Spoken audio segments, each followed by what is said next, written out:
Good evening, everyone, and welcome to War in the Soul City.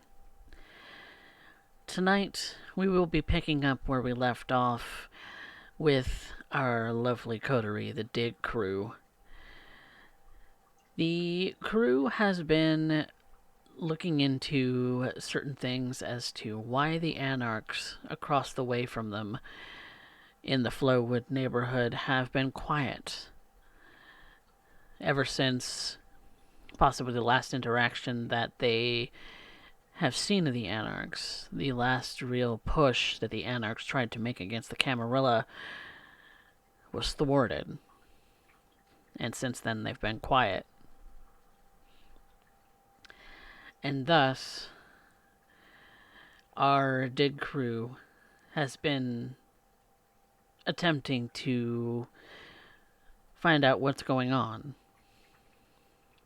As a result, Dana, our sort of leader, Toreador, has connected with a Malkavian by the name of Anastasia, who was going to go investigate the Flowwood domain, as she is very skilled at remaining quiet, remaining unseen, and possibly having great insight amongst neonates in this domain.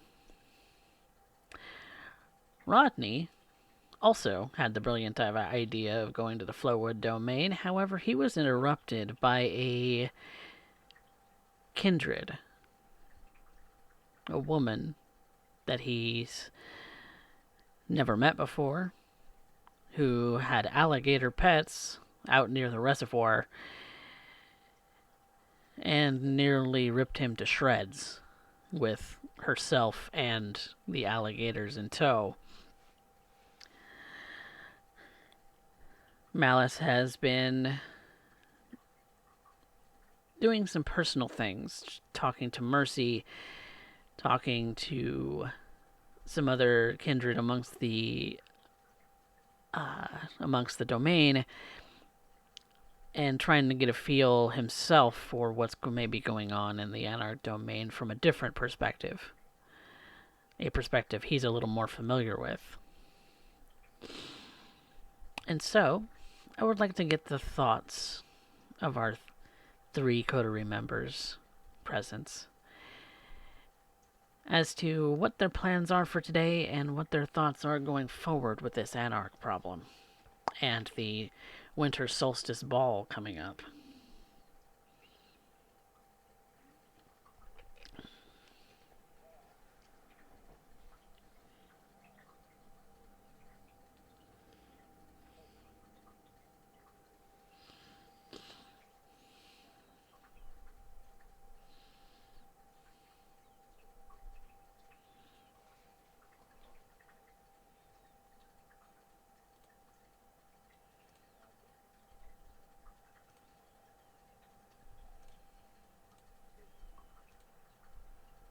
Sorry, give me I need one to be second. something else. I would need you to start that over because my my desktop audio was not being captured.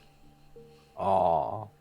So try Well, I'm again. just getting all the warm and fuzzies because of well, having to end up dealing with the fact that we have to end up delivering our offering unto the court.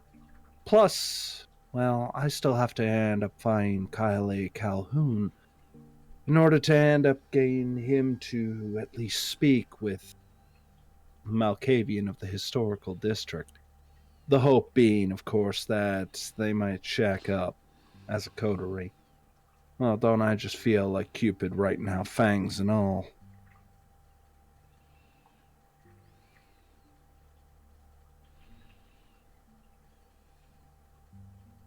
Malice, what are your thoughts going forward?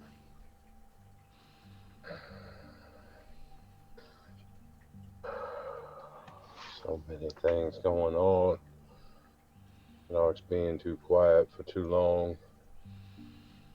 Damn it. Nervous as hell.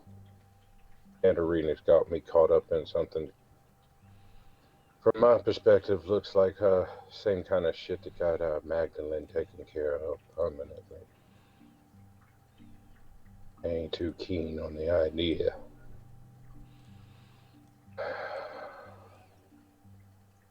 She doesn't have too much to offer in the way of how to get this taken care of, except giving too much away. As I tried telling her, sometimes you have to give something to get something in return, and I don't trust anybody in the coterie as far as I can throw them, but I gotta trust them that they're gonna have my back and help me figure a way to get the fuck up out of here. At least survive long enough to get something taken care of with Katerina. One would hope, at the very least.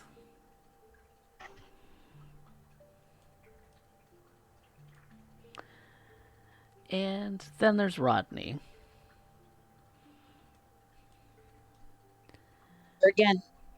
Never again. I'm not going back in there. Never again. I need to get this information to Dana.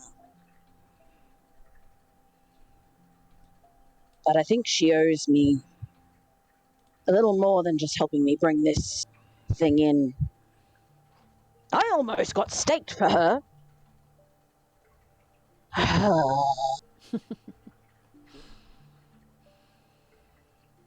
But we now have a jumping point. We have information.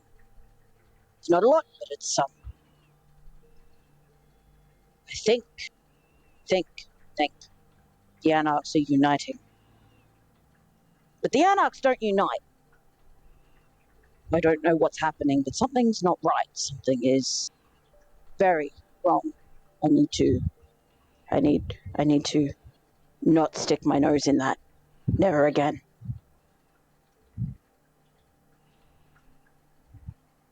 Well, hopefully you won't have to do much more of that. But given what you know about anarchs, they don't leave things alone for long. And so, I would like the three of you to make rouse checks.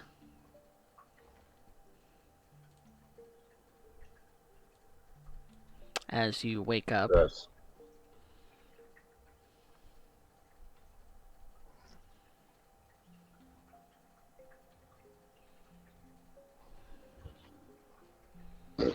I clicked the button, but it doesn't roll. Uh-oh. One second. No. Yeah, mine's doing the same. Let me try this. There we go. So deselect enable API script. Oh, the API busted again. God damn it. Alright. Well, that's a joy. Oh well. Oh well.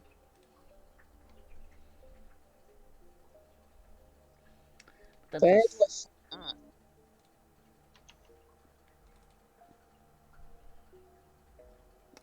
what's that? where do I At the find top that? of your page, Marks. It's a check mark at okay. the very top of the character sheet, yeah. Thank you.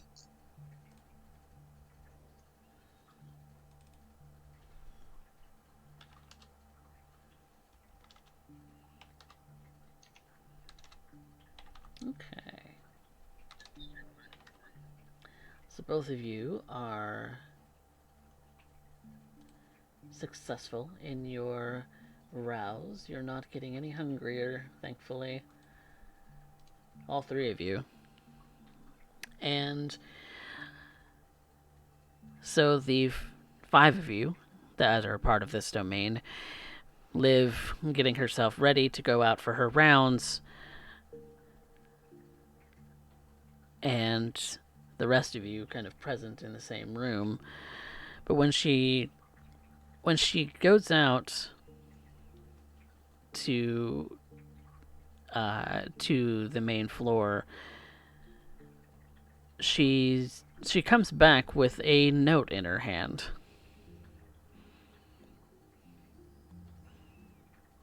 Well, it seems we might be busy tonight. She hands over the paper to you, Dana.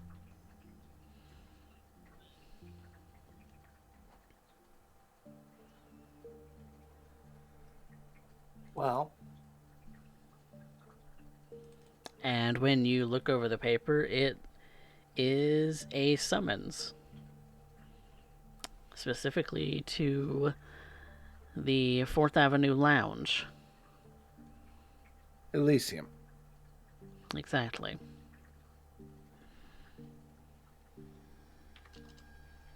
I study the note for a moment. Is there any particular details that I need to be aware of? The handwriting is very formal. It's written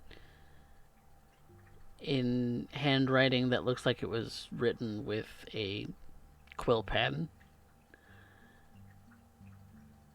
And it has the seal of Prince Calhoune on the outside. I still can't help but growl just a little bit when I see it. But I keep it close. Gonna be informing the others as soon as I can. While I do so, I try and end up getting into something that is at least towards the elders' tastes. Not that I particularly care to end up dressing the part, but, well, when gallivanting amongst the night amongst predators, it's best to look the part. Yes, indeed. Prince Calhoune does like his company well dressed for any Of course occasion. he does.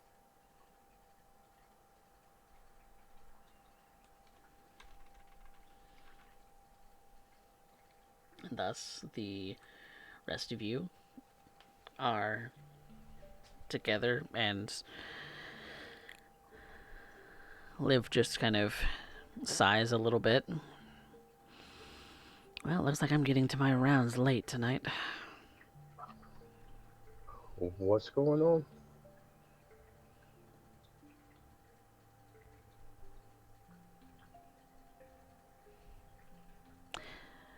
The dig crew has been summoned to the Elysium.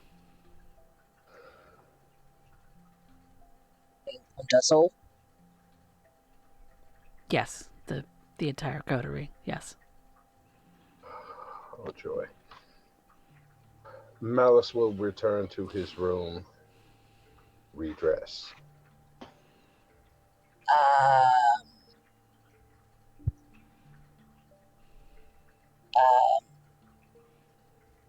you last night,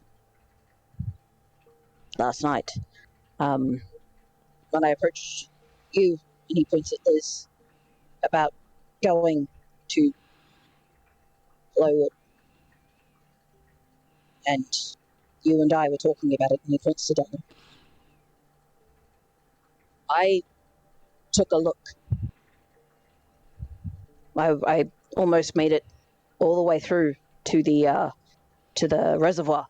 I kept underground and I lost my way and decided to use that as a marker to figure out where I was going. And I ran into an alligator, which was strange because there really wasn't that many animals in Flowwood. But the alligator belonged to a kindred, a woman with short, reddish, punk cut hair. She was very strong. She carried a stake, and I barely made it away from her. And I don't know if this is about that or not.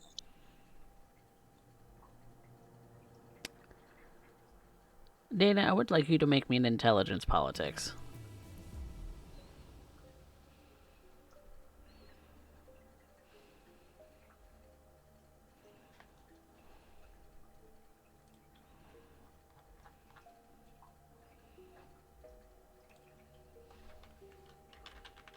And would my specialty also come into this? If it in regards to anarchs, yes.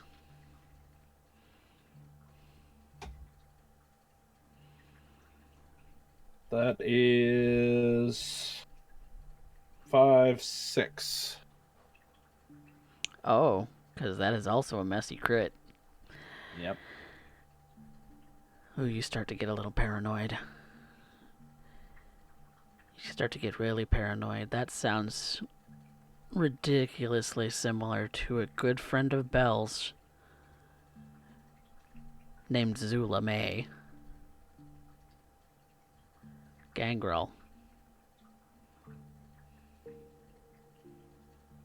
Had a bit of a temper on her, but always had this air of, let's get down to business and cut the crap. It's one of the reasons Belle liked her. No. Well, good news, Rodney. Mm?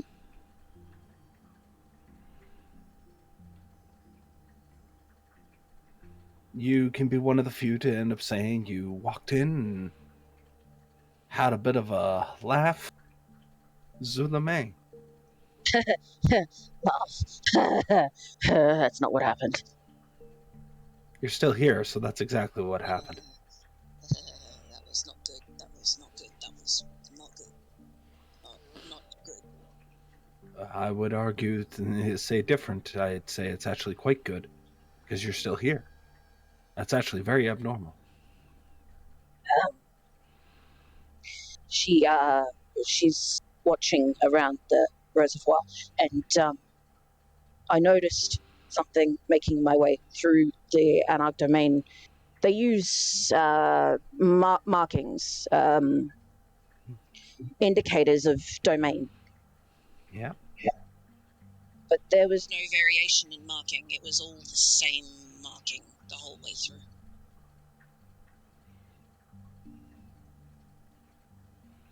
ST, would I be correct in assuming that this means that they're all now, or this is a indication of solidarity? Could be. You know that there's been several groups amongst the Anarchs who've kind of made themselves into coteries, but for all of them to kind of fly under the same symbol, that's unusual.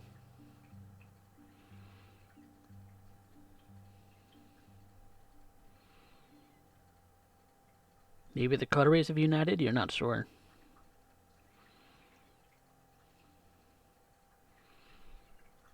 You're a little too out of the loop at this point. Yeah. Dana, she leans back a bit, thinks over it. That's very useful, Rodney. That's very useful. I appreciate it greatly. Yeah. I almost died getting that information, so... Yes. You So what only... did Zula May say? She was talking about the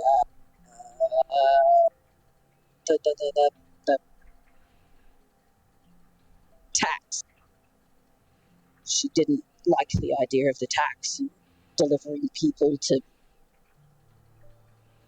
be held just in case. She didn't seem to care much about anything in my mind, so that's a little bit unusual. Well, I noticed the lack of animals.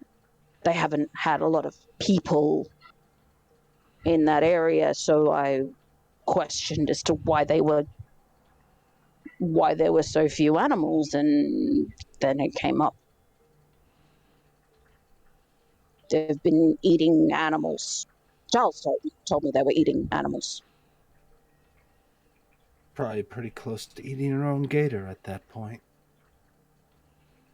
Wonder who will eat who in the end. Also, they're not against eating each other. I imagine not.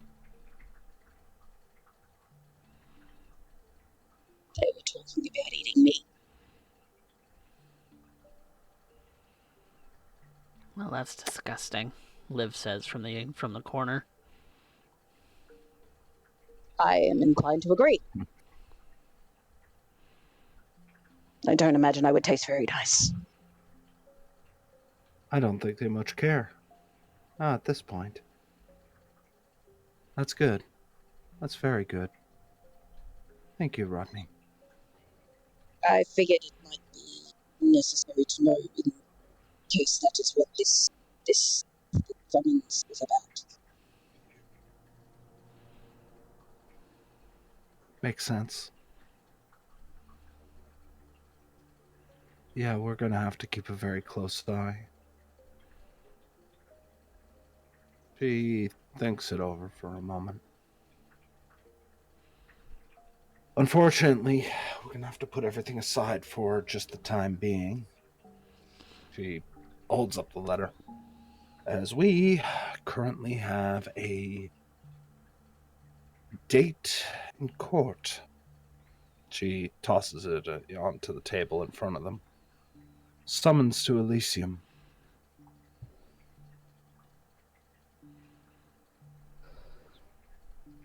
About this time, Malice returns, wearing a black suede shirt, matching pants, shoes, Oxfords polished to a high shine, silver silk tie.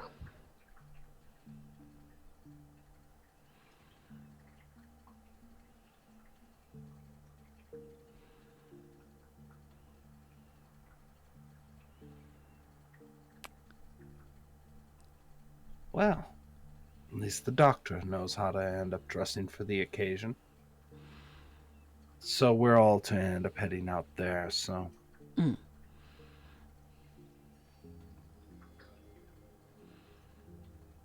Probably for the best to end up at least having a few of us go and the rest stay here to look over it. If the Anarchs are as you say, Rodney, I have no doubt that if they caught wind that we were leaving the domain for any prolonged length of time, they'd rush on in. I will stay here. No, you don't need to. I will, Liv says.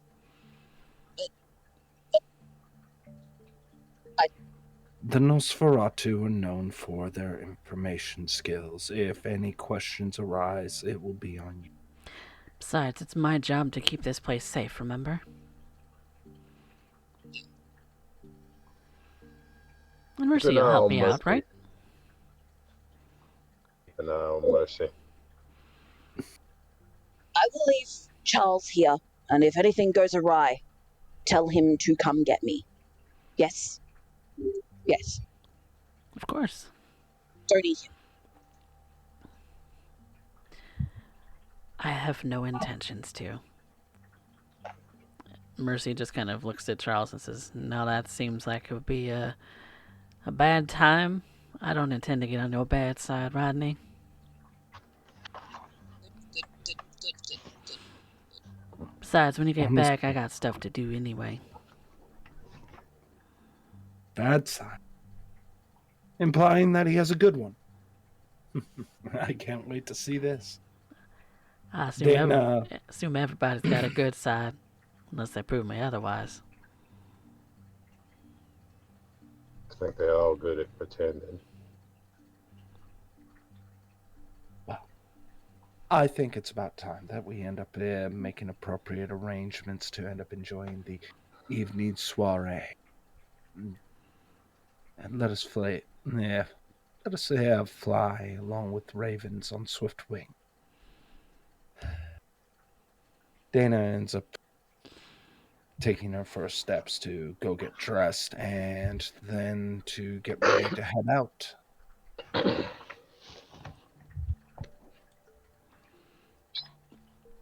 All right. Then, all of you.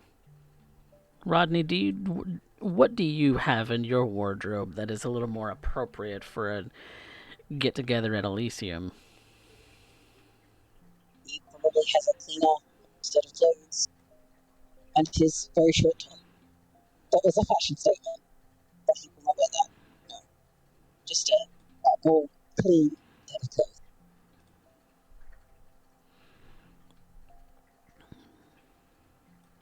But he must keep his coat and his hat and his stuff. Perhaps he will smell a little less.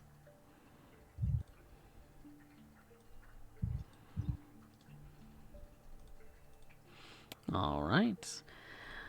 Then the three of you together make your way towards the 4th Avenue Lounge. You're greeted by Keeper Delcroix. She ushers you into the elevator lift that goes down from the parking garage into the lounge space that the Elysium is in. The notable people that you see that are present are Harpy Harvey, Primogen Heifetz, and your sires, as well as Prince Calhoune, Seneschal Howell, and Sheriff Galvin. As you all walk in, and you see another figure standing in the middle of the room. A tall, black-haired man, slim, dressed very finely. Hair is long, his beard is well trimmed, and he looks as if he's waiting in the middle of the room.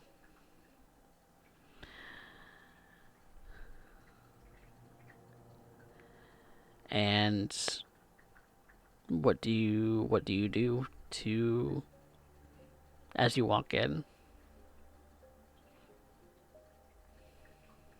When Rodney walks in, he keeps his head low, his face covered, and he actually takes off his hat. But aside from that, he stays quiet.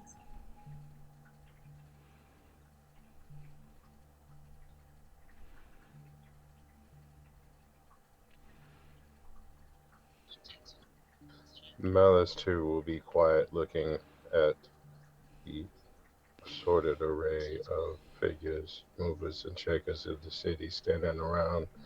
He will bow to the prince, but otherwise be silent, looking at everybody, trying to take it in, figure out what the hell this means. There are a number of other people here that you haven't met before, but those are the notable figures that you see so far. And when you enter the room, you see that Prince Calhoune gestures for you all to approach closer. I do so at a steady enough pace. Honestly, Dana looks like she's just trying to rip the Band-Aid off at this point. And when the three of you kind of reach this person in front of the prince, he motions for you all to stop,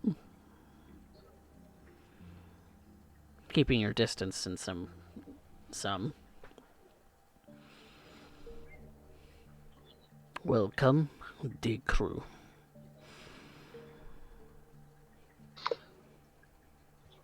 Thank you, Prince. Why have we been summoned? You have been summoned here because I'm assigning another Toreador to your crew. This is Ken Tanaka.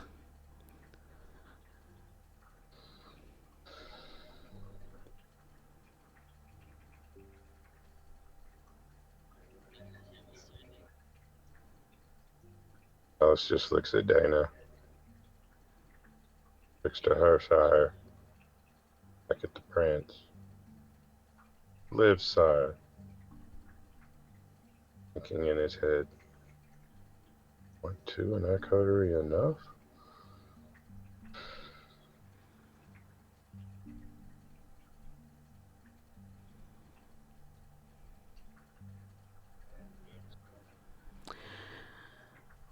feel that your crew would benefit greatly from this one's experience. He is Anarch born, but has been granted probation into the Camarilla.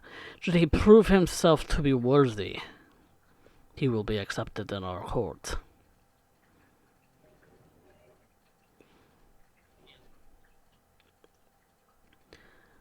So, I am charging you all with his education.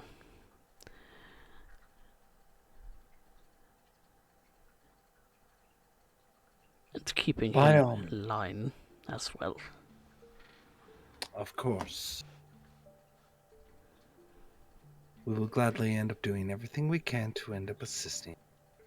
Though our concerns would certainly be one of Anarchborn placed so close, I'm sure that this has not gone unnoticed, as it is a concern I'm sure many have already thought through for quite some time.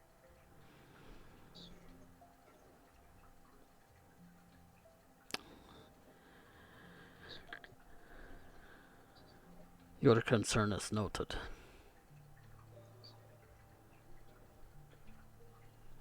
But of course, our prince knows what must be done, and we will accept the wisdom of our elder in this regard.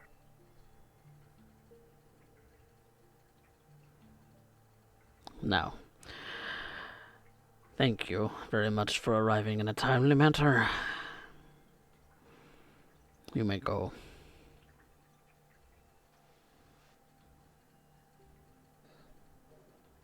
If that is the permit, then Dana will literally lower her head, take a few steps back, and excuse her the hell out of here almost as quickly as possible. She is laser guided towards that door. Malice will bow to the prince, stick a hand on the arm of the new guy. Come on. Rodney kind of nods his head awkwardly, casts a glance at his great grandsire standing before him, and then turns to leave. Stoic as ever, that one.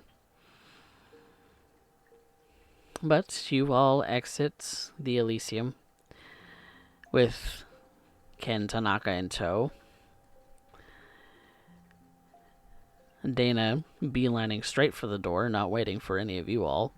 But you do all join up back at the parking lot, the parking garage, where the elevator leads you all. And the four of you are together. More pretty people, more pretty people. This is...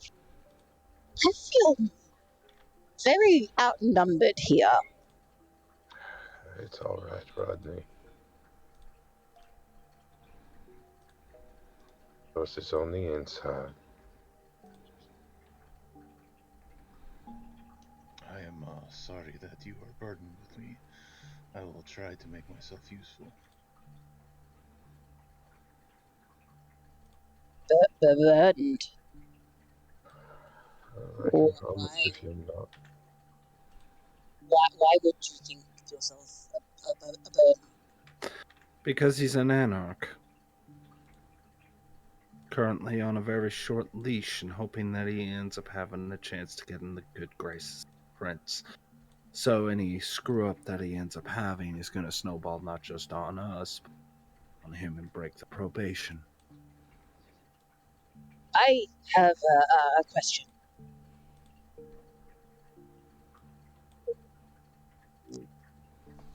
If it is Why for did me, you switch sides? Why did you switch sides?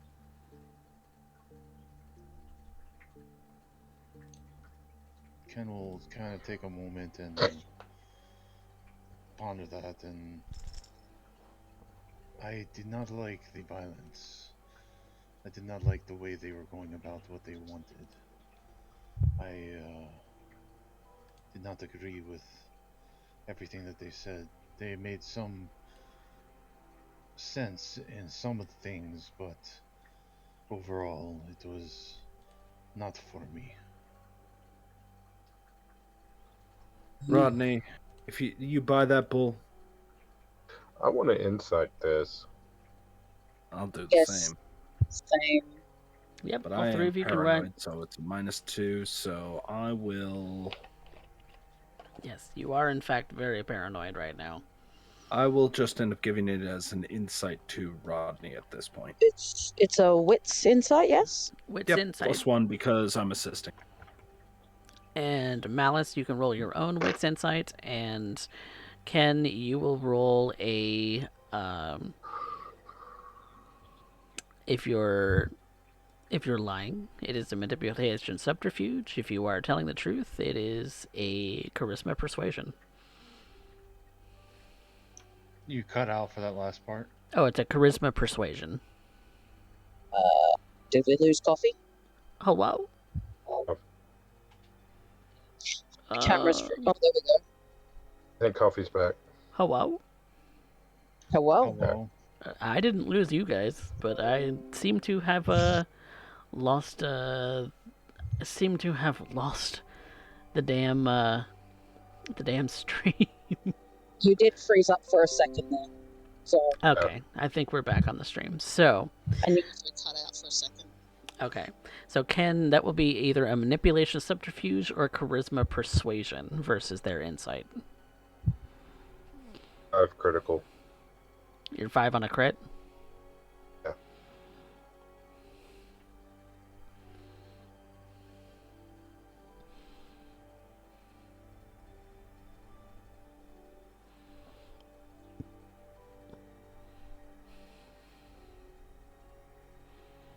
Ooh.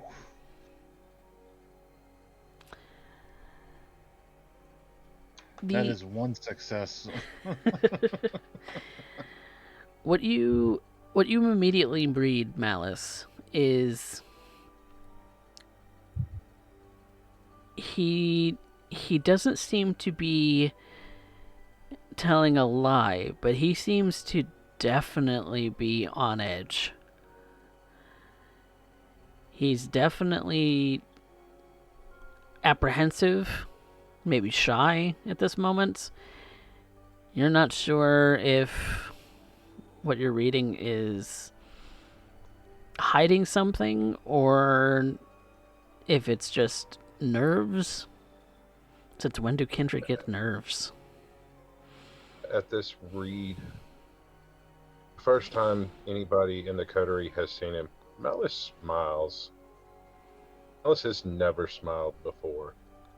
And Ken, when you see him broadly smile, you don't see normal teeth or normal fangs as you're used to. No, you see a mouth of shark's teeth.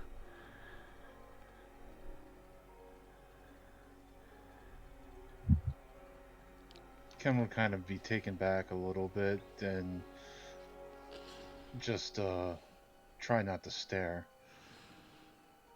That maw is frightening.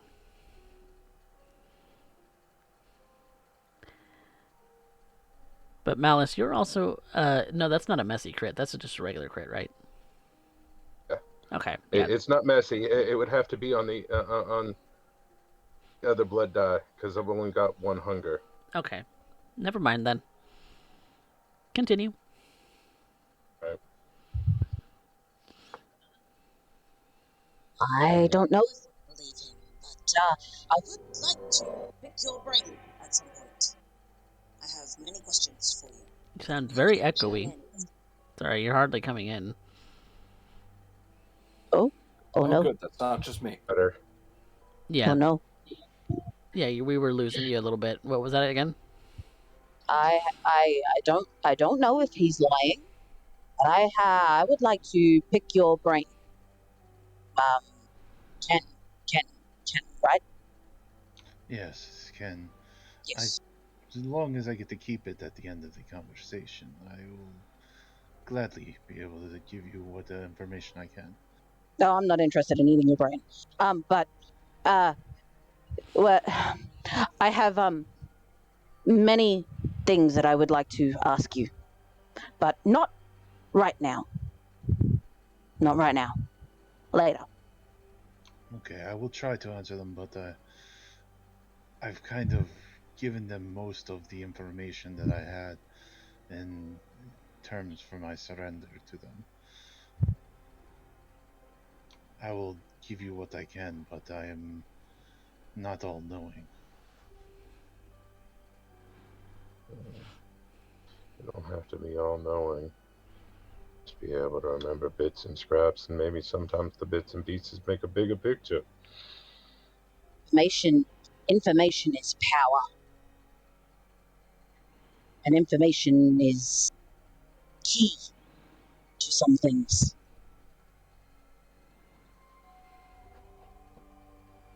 Details matter. Yes, yes, yes, yes, yes, yes. Especially if you don't have all the pieces. Every piece fits together somehow.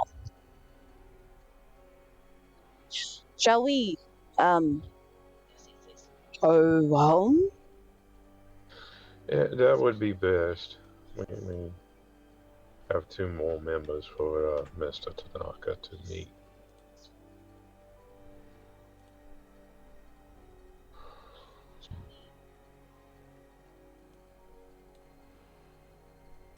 Then where are you headed? Back to our house, back to the hotel. Okay. We need to introduce Mr. Tanaka to Liv and Mercy. Let them get on with their rounds.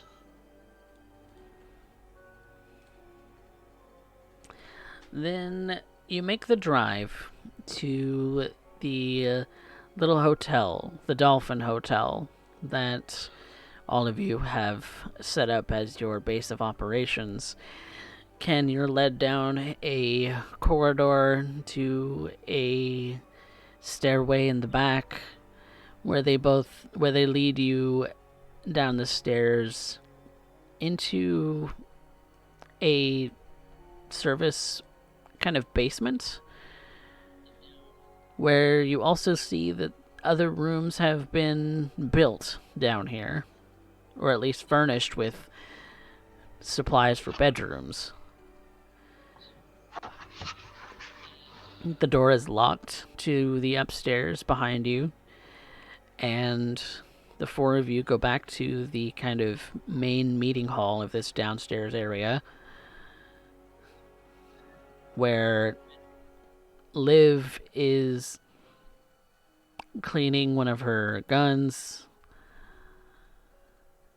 and Mercy is kind of just sitting in the corner reading a paper, it looks like. As we're walking down the hall, catching a glimpse of Liv and Mercy, I lean over to Mr. Tanaka. Just a word of advice. No matter how hungry you get, don't touch the cats. Yes. I would not dream.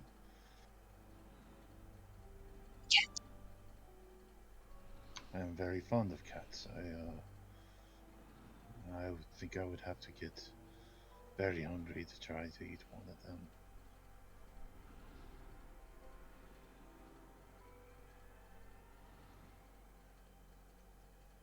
Good. If you eat my cats, I hurt you.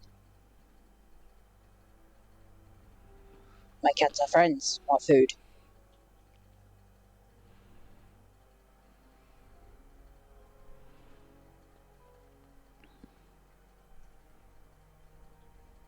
Liv just kind of looks over at you all. Who's this? Liv, Mercy, this is Mr. Ken Tanaka. Prince Calhoune has decided we are to be his mentors and keepers. Teach him what it means to be a Camarilla. Not Anarch.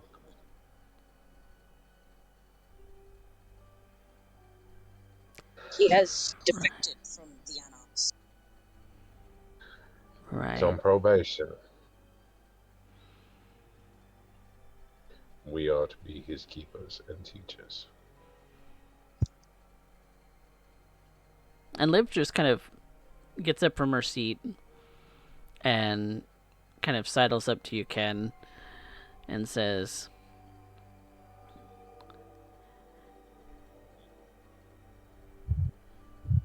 "You know, I don't think I have to say anything. Just remember your place. Otherwise, I might have to take your head off. And we don't want that, do we?" Good. She kind of just pats her cheek and uh, goes back to cleaning her gun. You see that she's cleaning, it looks like a rifle. A long sniper rifle, you think?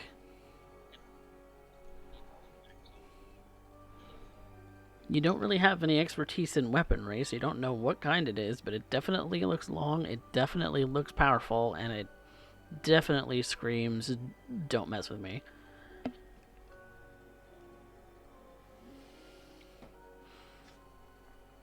I'll kind of look at Malice and say, it is not the first person that has told me this tonight. I'm well aware of my situation. Yeah. Don't worry about it, Liv. You get used to that. He's Yeah. always doing something with the weapon. As long as you don't fuck up, we're good. So don't stand where she can hit you.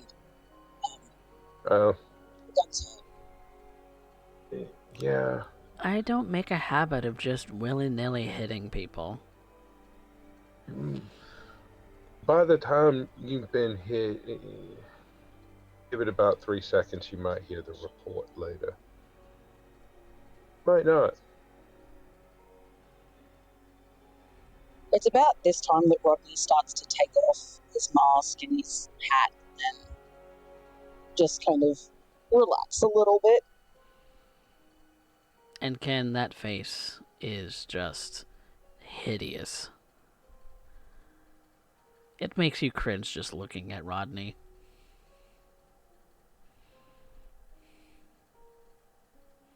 I would try to not distance myself, but angle myself so that I'm not staring or looking directly at Rodney, and just take in my surroundings and see what I can see. Malice will loosen the tie and take off the button-up suede shirt. He's got a t-shirt on underneath. Slip off his shoes and walk around barefoot for a minute.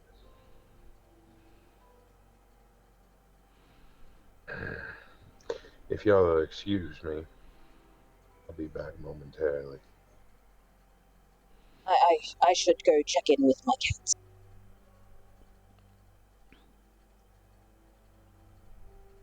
Wait, so you're just leaving me with him?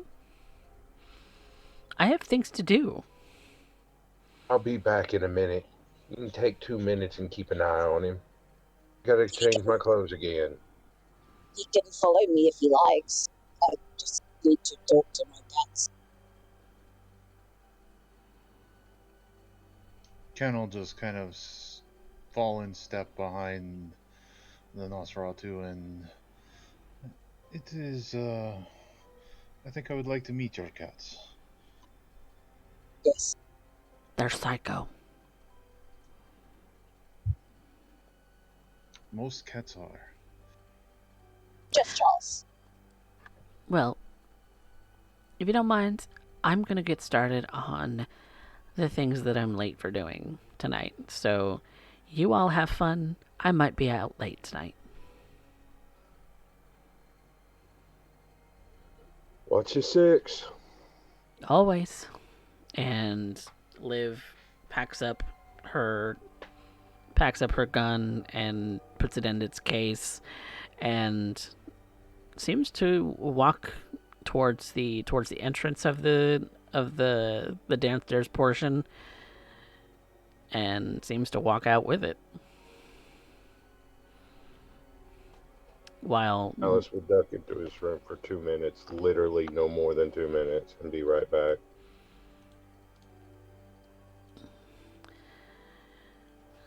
He starts to make his way down into his tunnels. And Ken, when you see these tunnels, this is a hoarder's nest. Someone who has a compulsion to keep everything that they own or have ever touched is in this place. There are papers, there are just random bits and bobs, books.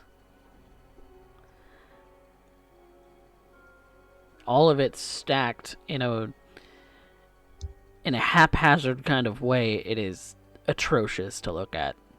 It is disorganized. It is chaos. It's just a mess. You're not sure how many bugs, creepy crawlies, or cats are even crawling through this place. I just sort of kind of start getting a little bit uncomfortable and like scratching my neck and being very careful where I step and try not to go in as far as I can just to see, just being here so that I'm under the watch of someone, because I know they don't trust me yet. There is also this unimaginable smell of cat feces and urine. Even better. Ken will just have his hand over his nose and try not to be rude about it, but We also have the distinct aroma of some rotting fish carcasses as well. Like I said, it is a mess. This man must be a hoarder to the nth degree. You have never seen hoarding like this.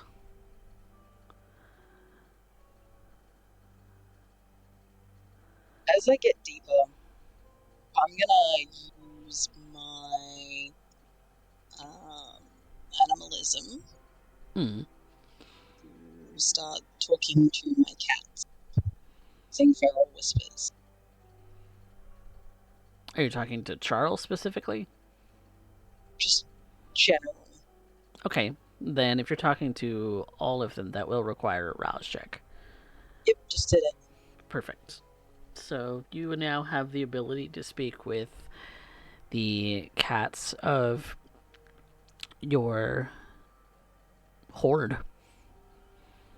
Some of them come out and start kind of, especially Charles, like circles through your legs. He leans down, picks Charles up, and gives him a scritch. This is Charles. Charles is good. Charles is friend. These are my other friends. Good day, friends. How are you? Good. And Charles seems a little snippy, and he playfully nibbles on your hand a bit as you pick him up. Are you okay, Charles? Is something wrong? Treats? Yes, have a nibble. And you move your hand close to Charles's mouth, and he kind of chomps into your skin a little hard to break skin, and starts lapping at the small amount of vitae that you cause to course through it. Nothing that you really need to spend any blood for, since he's already bonded to you. He just wanted a treat. Good kitty. How has the area been? Anything new? Around here, nothing new. Yes. Nothing new, all the same. No one poking the nose in. That one's new. He kind of looks like if a cat can gesture, he would be gesturing toward Ken. His eyes kind of fixating on him. Yes, this one is new. This one's name is Ken. He's a new dead one. Yes, yes. He smells dead.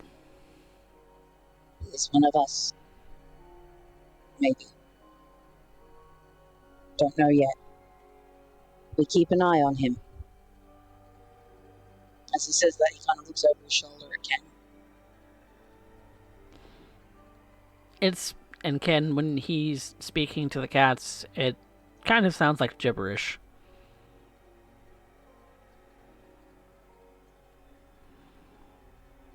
I've seen people talk before, but never ceases to amaze me.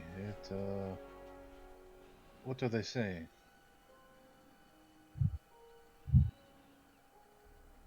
What do the cats say? Yes. Do they? They say that you are new, that they do not know you. So I introduce you.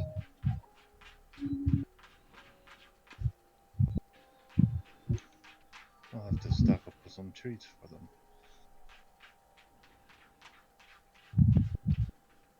These cats, they are my eyes and my ears, and they watch things here for me. I can see how that could be useful. Yes, yes. Not many people would give much notice to a stray cat. Much the same as a rat, or a mouse, or an alligator. I think an alligator would cause quite a bit of commotion in some places. Not near the reservoir. True. How familiar are you with the Anarch area? Storyteller, how familiar am I? How new am I to them? That is going to be. Well, you grew up in Draxon, so you're pretty familiar with the city as a whole. But but how much? I never knew the invisible lines, though. No, you never did. You know that the Anarchs have been quarantined to Flowwood. You know that they have been struggling, at least for the year that you've known them, at least your sire, to have a consistent supply of people to feed upon, because while it's a purely residential area, it's also suburban. It serves no real other purpose except for living space, and you can only get away with several blocks of a neighborhood over a period of time with as many kindred as you potentially think are in that domain, that it wouldn't become a problem.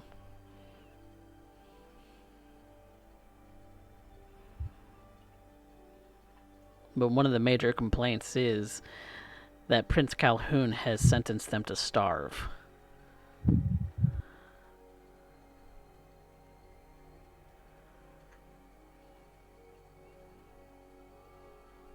Well, to answer your question, I know the area quite well, but I'm only now just learning the different territories as they are. You know, that's not a common knowledge thing, but I know it a little bit. You're still very young. Very, very, very young. Yes. Hmm.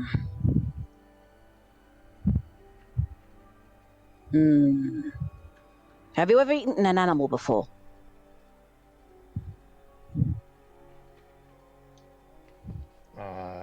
No. No. So you feed on people then? Yes. That was Hmm. another reason that I decided to come over. It is very hard to find things to eat. Yes. Yes. I've heard as much. My cats tell me that a lot of their friends have gone missing in the Anarch area. They go there and they never come back.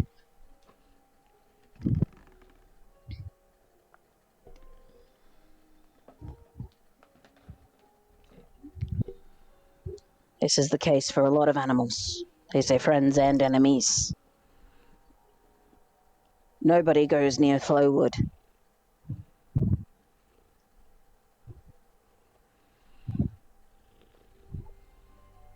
Well, with how scarce things were, I can see why some would turn to that.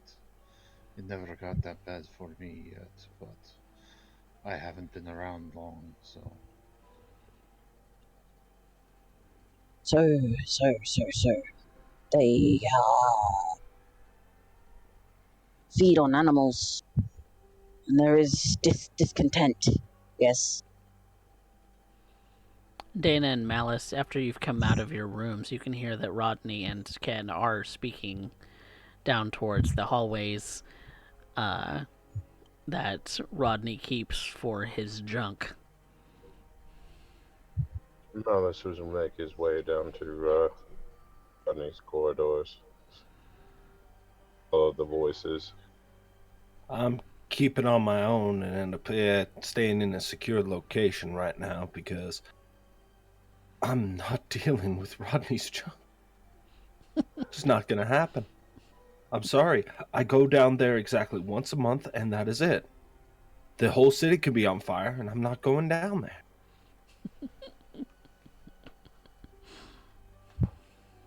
That may be part of why Rodney has taken him down here. And Ken, you're starting to feel that itch that you're just like, oh, I need to get out of this place at some point. This is not a great conversation place. Yes, do I hear Malice approaching? Malice, are you being particularly stealthy or no? He's just walking normally. Okay. On the balls of his feet, he doesn't make a whole lot of sound.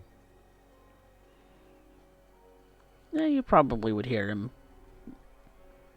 You might hear the subtle, soft squeak of his shoes on anything that isn't stone. Any kind of laminate, wood, or tile type floor. His shoes might squeak a little bit. Other than that, not much. He would turn to look as Malice would be coming down the hallway and take that as a lifeline to try to get out of here. You ready to get out of here? Ah, yes, it was nice meeting all the cats, but I'm ready for a change of scenery. Not your flavor. They really enjoy whole fish, I promise.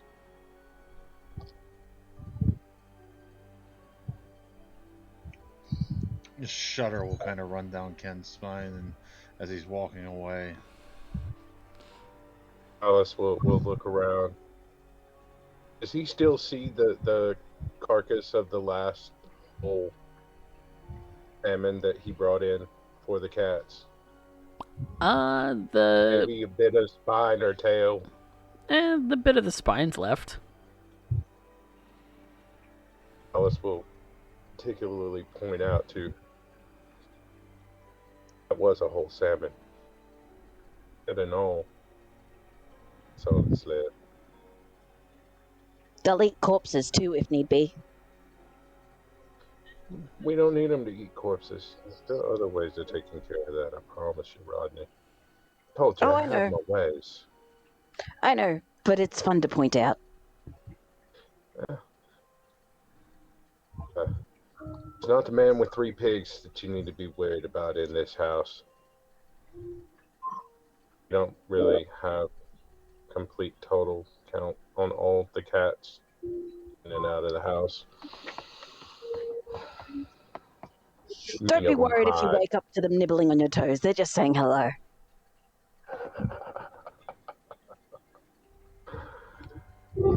You're the only one I've ever seen them nibbling on, Rodney. Yes. Yes. That's just how they say hello. Speaking of which, Charles has taken his fill of the little bit of vitae that you've given him and kind of curls up and nestles in the crook of your neck, between your neck and that hunch. His usual little spot when he's riding on your back. Good kitty. Rodney follows them out. If Malice sees Charles going back up, he's particularly the most well-behaved. If he's messing with you, you done fucked up. Trust me, Rodney will hear about it.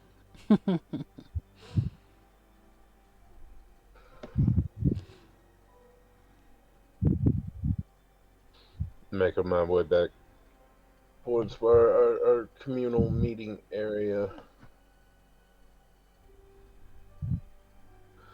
Hopefully that's where Declan is. Dana at this point is there, and you can see they're like trying to arrange furniture. Like for some odd reason, the couch just is that millimeter off, but now it's off center from the painting on the background. But if we move the painting on the background, it goes off with the pattern of the wallpaper, and now it's trying to rearrange that. It's just this very niggling bit of trying to find a perfect order. Alice sees this. What's got a bug up your butt, Dana? I don't like it. I don't like it one bit. I can see that. What we help with something?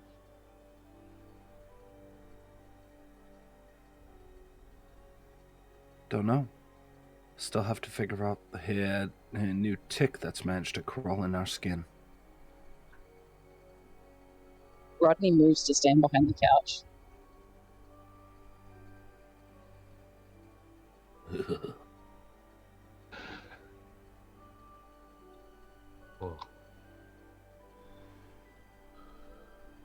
I'll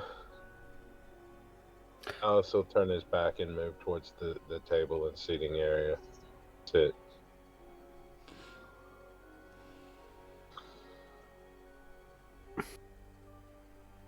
Would it have been enough time for me to have gone through the paranoia at this point, ST? Yeah, we've changed scenes. It's fine.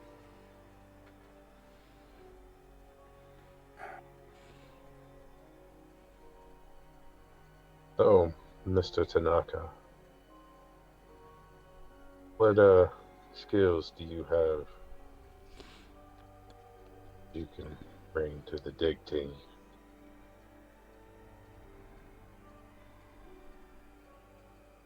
An investigator? A brawler? Shooter? He's pretty and he's empty-headed. What more do you need to know? And that most Toreadors? Most that I've run into. But you're not empty-headed. No, that's why I'm suspicious. Is I know Well, I what like brought you, him over Danny. here. I already know.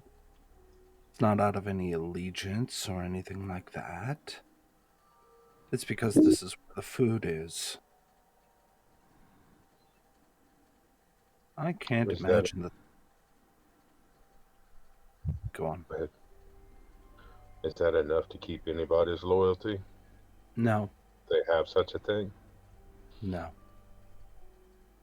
That's not how it works. Not one bit. But, I mean, look at him. I'm sure that he just needs to end up blinking his eyes a couple of times and food'll come running until he's not around nightclubs, maybe dealing in the wasteland that the Anarchs managed to make. And now he needs a place where he can actually go and get his fangs wet.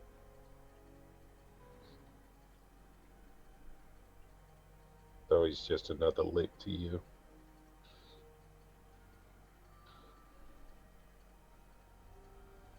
Has any of this ended up proven otherwise? Rodney, you just end up saying it yourself, right? They're eating each other. Sure, somebody wants to get in on that. So he got out where the getting's good. Had an advantage of being Toreador. So, of course, to maintain traditions, there he is. All coming on in. Put on the swagger, say I'll be useful, and hope that everybody just ends up letting him feed a little. And maybe he'll figure it out from there. Maybe once the stomach stops grumbling, then he starts thinking, you know what? Maybe the Anarchs had it right. And go right back to Mama. Or Papa. Whatever the hell else ended up birthing him. Speaking of the traditions, what do you know of them, Mr. Tanaka?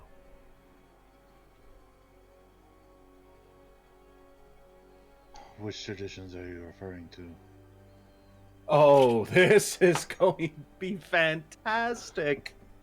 This The is... rules. The rules. The rules. What we follow. Our rules. They have, they told me to them. Mostly, it boiled down to me that don't be an idiot. But Understand the 6 is why we're still talking.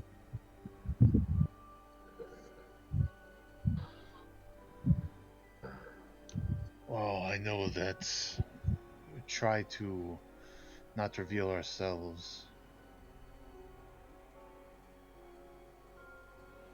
They'll think.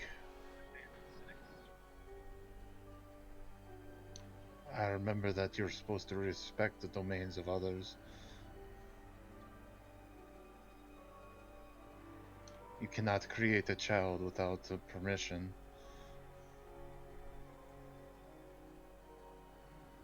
Yeah. There's also another important one called progeny. You know what that one means? It means that because of the way things got worded, we're stuck with you. How you act falls on us. So at this point, does anybody else here end up seeing nothing but liability, a lodestone, as we're thrust into the river Styx? I'm not disagreeing, Dana. We make We do were with what tasked with this. But we were tasked with this by the prince himself. Whether we want it or not, asked or not, this is ours. Make Just because I'll no do it doesn't mistake. mean I have to like it. Alice will turn to Mr. Tanaka. Make no mistake. You fuck up, those teeth you saw will be biting into your ass. As I said before, you are not the first or the last that is going to tell me something of the same. I know my position right now. I know where I stand, and I know what it means for you all. The apology I gave you when I met you all was heartfelt. I am sorry that you were burdened with me. I will try to not to do anything to fuck it up, as you say.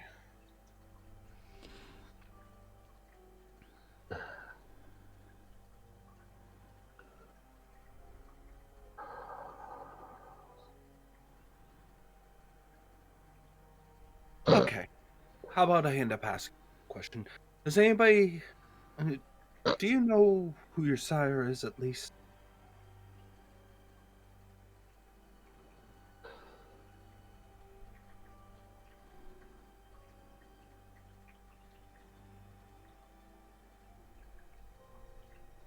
Kenny boy, I asked you a question.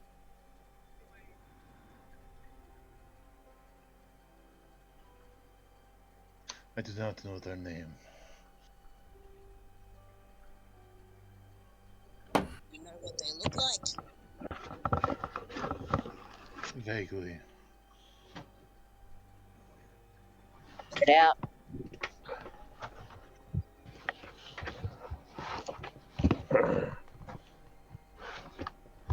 It is a Japanese woman. That is all I really remember. Well, good news is Japanese and Jackson kind of narrows it down a lot now, don't it?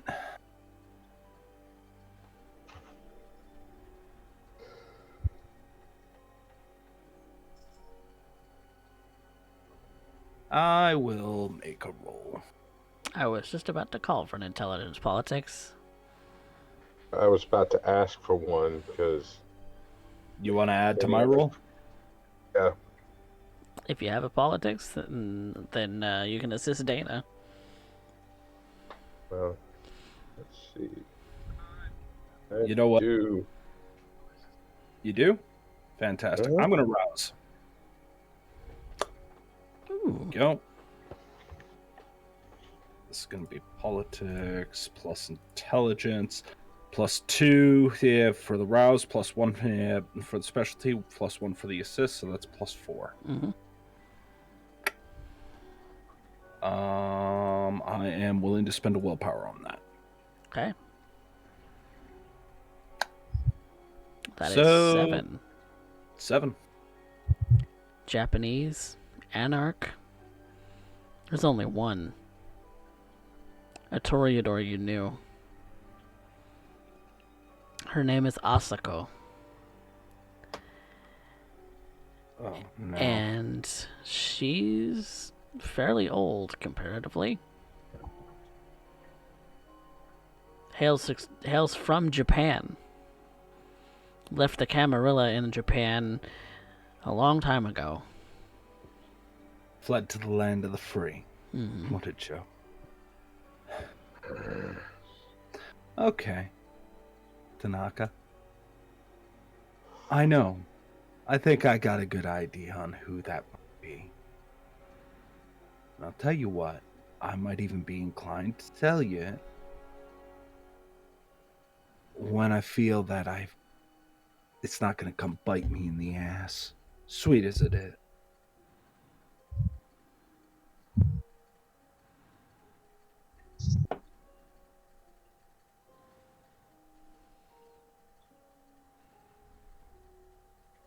You certainly know a lot about them Anarchs, don't you, Miss Dana? Mercy says from the corner.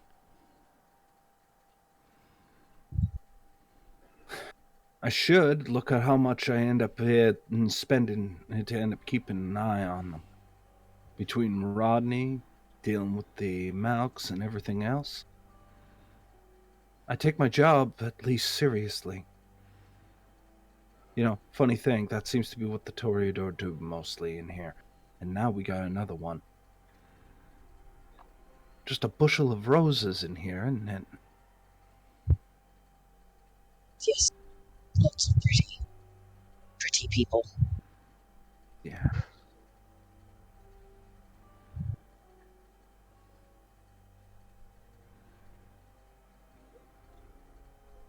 Tell you what, anybody else have something for Kenny to end up listening to? Or did everybody get their licks in already? I got some things to take care of. I'm gonna head out and maybe do some rounds myself. Good. Miles, don't go too far. I'm going to end up needing you for something later on tonight. Maybe, just maybe, Kenny can end up coming to join us. And if it all goes south, well, at least I get a good South Park reference out of it.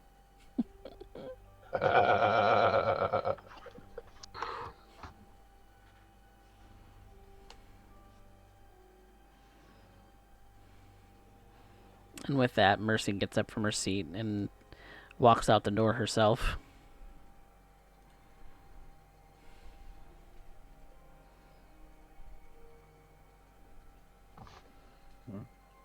Dana keeps an eye on her as she ends up leaving.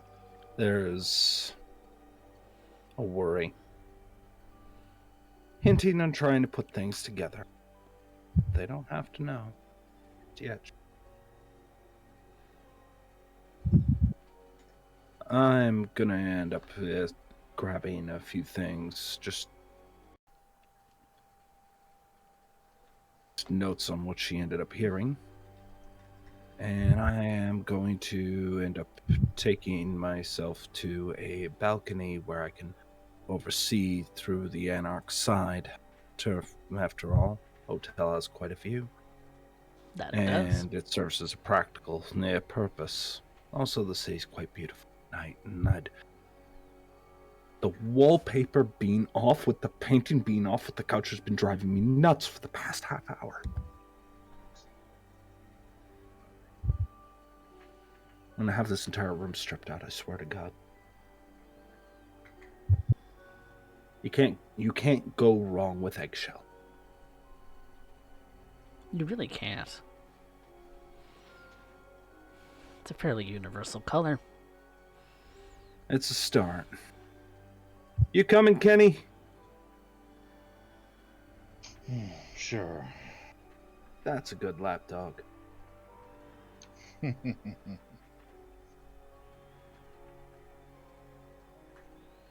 So who was all going where doing what?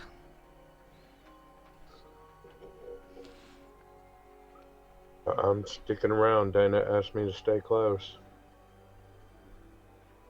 She appears to be just ready to have a quick conversation with Toreador to Toreador, rose to rose, thorns to thorn.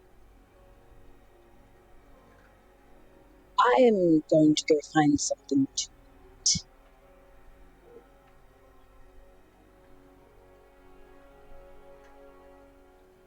Rodney's going out feeding.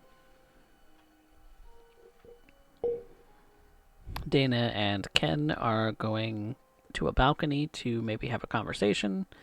Malice, what are you doing for the moment?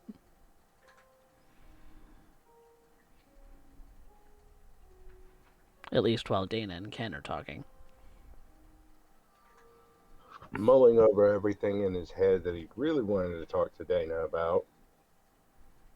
Nothing stopping Trying you to from figure doing out. so. It wasn't necessarily a full coterie type of conversation.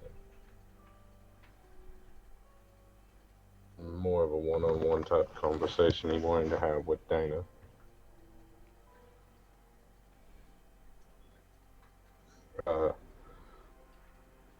But figuring out with the new introduction to the coterie, how he can talk to Dana about where he needs to go.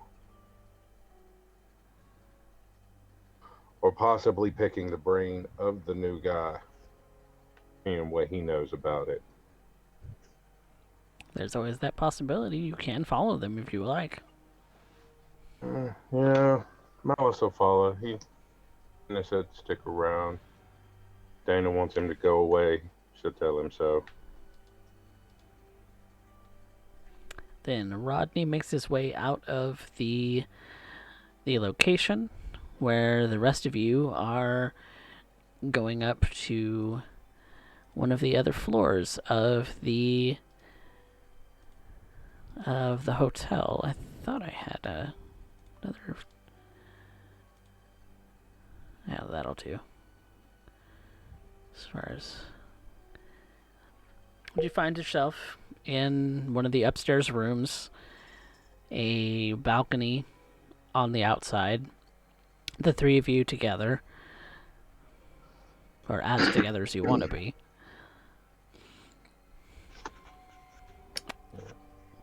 Well, I was hoping to be able to end up speaking with Ken just for a moment. Alice, this won't take long. I need to clarify a few things. I'll also step back inside. Yeah. I'll call for you in a minute. Like I said, Malice steps back inside. Once the doors close, Dana kind of lounges herself on the very edge of... She actually, not just on the very edge, she just kind of flings her legs over the balcony ledge and just kind of sits there. I have feet dangling several stories above the air, just staring out. She's very pretty. Ken, she's very pretty to look at. You can see why her sire chose her.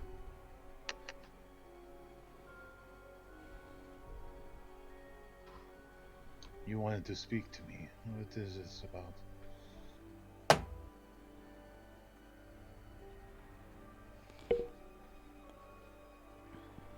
You don't know the rules. You don't know anything, and as much as I'd like to rib on you for the rest of eternity, unfortunately I need to be sure that you are planted in fertile soil. Or at least the ash is scattered up. So, we need to understand each other. You say you know the rules, but Camarilla, especially Prince Calhoune, really, really likes to end up making sure you know them. He has a tendency of making sure that everybody does. They're not light suggestions. And how old are you again? Not very. Are we talking about weeks, months, years? How long would I have been turns? I know it's not been long, but... I would say about 10 months. I am closing in on a year. And how long have you been running around with them on over yonder? She ends up pointing to the Anarch turf.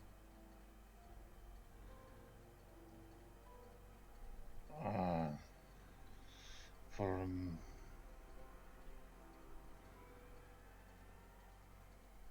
most of the time I tried to stay away from it. Like I said before, I don't agree with what they do. I understand what they want, but it is not what I want. And what do you want? Can you tell that to me, Kenny? I want what I wanted before I got turned into this. To survive. That's all I've ever wanted. Well, ain't that just a... Well, just keep saying yes sir, no ma'am. You'll be absolutely fine. You won't get anywhere, you won't do anything. You'll be saying that for, well... Let's just say after the first few years, it starts to really settle in that you are a thing of routine.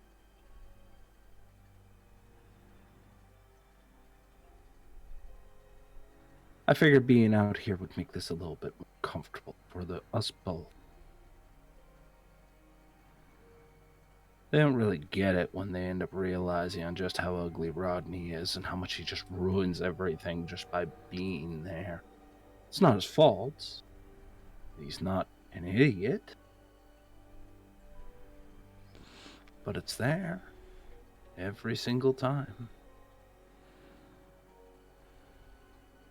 You feel like just being there taints you in some way. It is a new feeling that I am not used to, I have to admit that. And the surroundings, it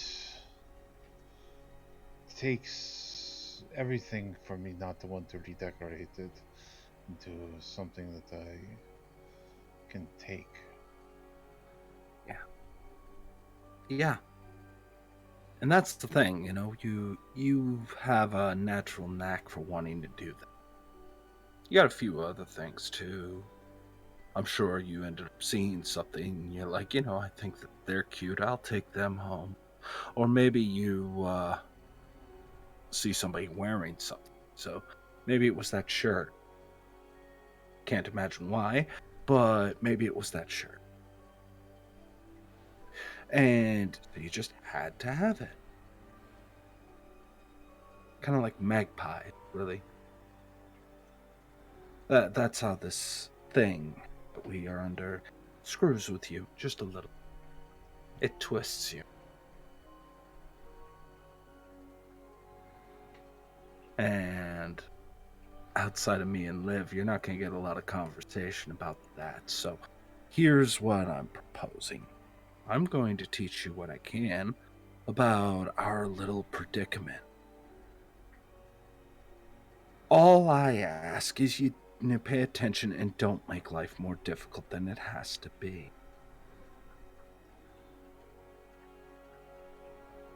That seems fair. I have to admit, I'm not the smartest of men, but You are also as bland as cardboard, and if it wasn't for those abs, I wouldn't even be talking to you now. But, and I'll say this, don't make us bored. Okay? You know why I keep Rodney around, despite the fact he ends up looking like a walking garbage heap and smells twice as nice? It's because at least he's interesting. He has a funny way with words that at least entertains me in the same way as watching the Three Stooges play. Or at least Malice can end up pretending something. The juxtaposition between that and him smiling ear to ear before he makes you smile ear to ear is interesting. And at least when it comes to Mercy, I can end up keeping on my toes about it. And Liv isn't here often enough for me to even poke fun at, so it's not a concern. You're going to be stuck with me for a little while. So, can you at least try to be interesting? that I can do, but I don't really have the luxury of being interesting till I If you don't earn do a it now, place. you're never going to do it.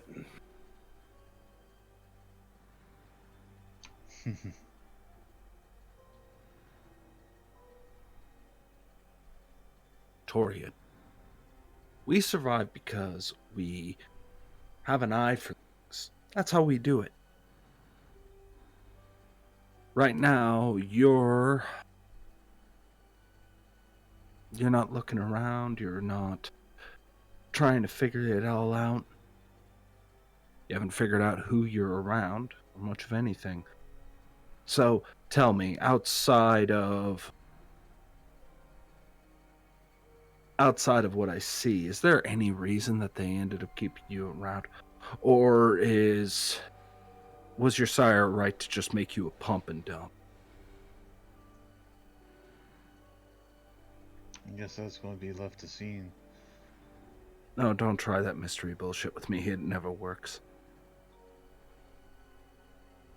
Oh, it's no mystery. I'm either going to prove myself or I'm not. What did you at least do something before? You died. Come on, Kenny, give me something to play with here. You have to be full of material. Or, I guess you can find a certain section of town and they'll pump you full of material, but, it's a living. Well, I made my living. He'll just kind of sigh, and I made my living doing art. I think that was what drew my sire in. At least as far as I can tell.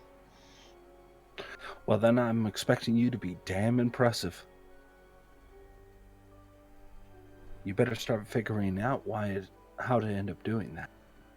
And you better end up pulling it all together, because you're going to be here a while. I'm not going to lie, I've never been a fan of the brush or the chisel or anything like that.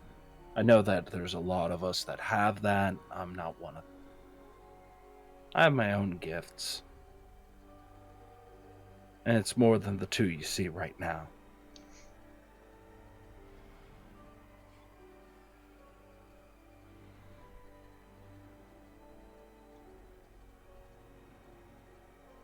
Well, doing what I did, I had to be a little sneaky. And there was a lot of running. Makes sense. Let me guess, you're 2% body fat. I never really got it measured, but Well, I can guarantee you now you're 100% dry rot.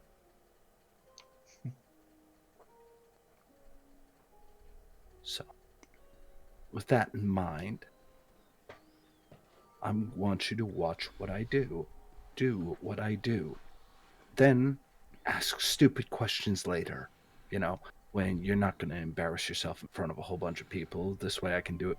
Laugh at you all my own. And maybe, just maybe, we'll get along enough that I don't feel the need to throw you off of this balcony in order to, preserve my own neck. Because, the traditions are kind of putting in a noose right now, thanks to you. How the hell did you even get in here? Because I imagine you had to do a few dirty jobs yourself in order to end up making this work. Nobody just gets handed an invitation to this little game of ours. There has to be a reason. And given your sire's proclivities, I imagine it really wasn't them that got you in here. So somebody had to vouch for you. It means you had to make somebody happy. And is that what you do? You make people happy? I try to, but like I said before, I just try to survive. Well, you're a cheap outing from what I can tell. That may be.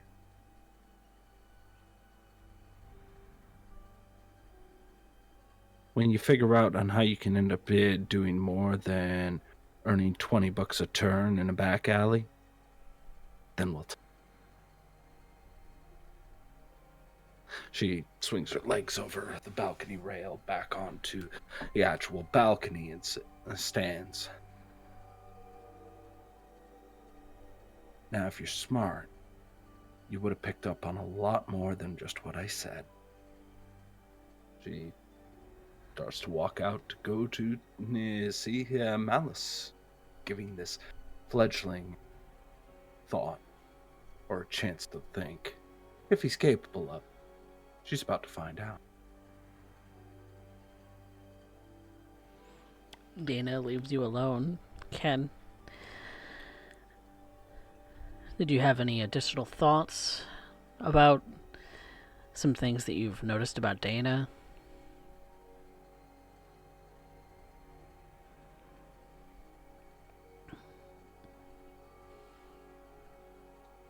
Ken's just going to try to soak in what she said, and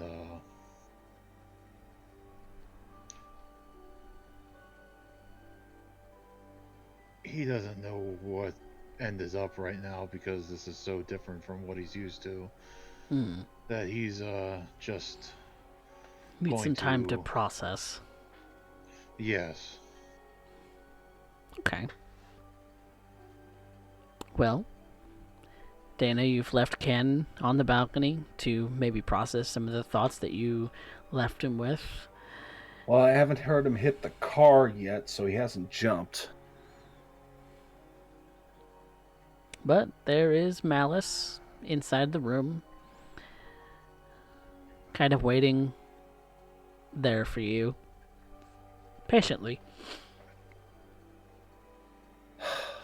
She just looks absolutely exhausted at this point. I appreciate that you stuck around. Welcome. A So, question for you. do what I can. Not so much about a do as a if you know. What do I know you a lot know of about it? I'm aware. Just not aware of what all you know. Oh, as I was saying, it's more of a what you know. By that I mean, do you happen to know an anarch, the name of Urian Doyle? I believe we've already rolled that, correct? Or I don't. if you don't recall, we can roll it now. Yeah, I don't recall, so go ahead and give it a roll. Intelligence politics. I rolled for that. I don't remember you rolling for it. Okay.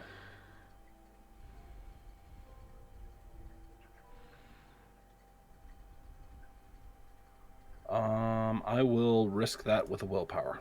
Okay. Only 3.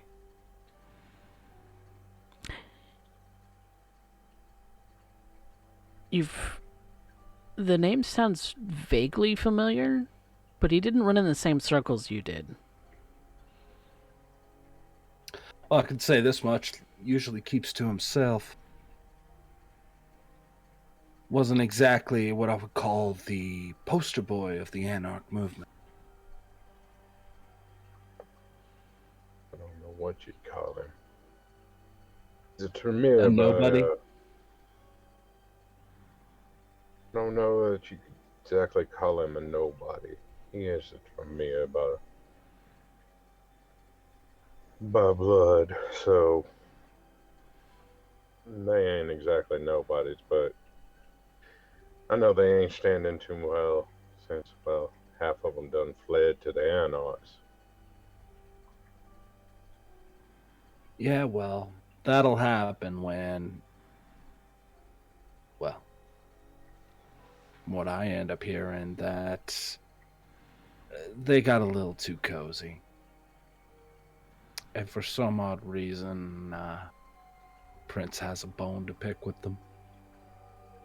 I'm gonna guess it has something to do with some blood feud or somebody's sire getting staked way back, sometime before the birth of Christ. And, that's just been a chip on their shoulder. And now we got this. You don't know Mr. Doyle. Perhaps you've heard of his sire, Mr. Jacques Colin de Plancy. Fancy. Yeah.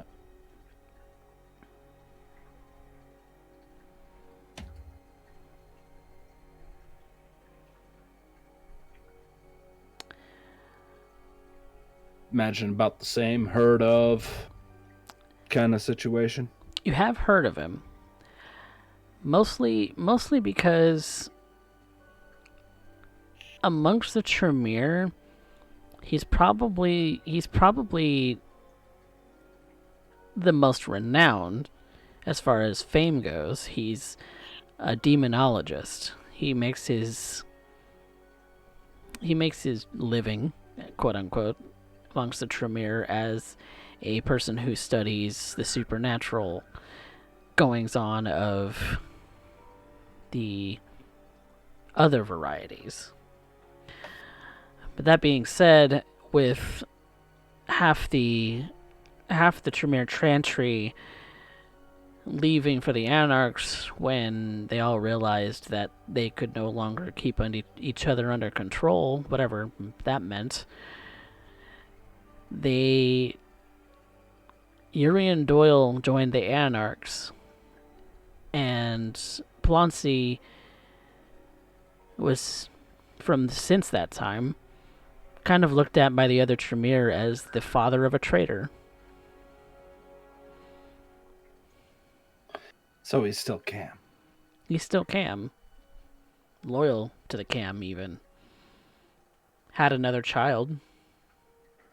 That's about all you know. I relay this in typical spiteful form.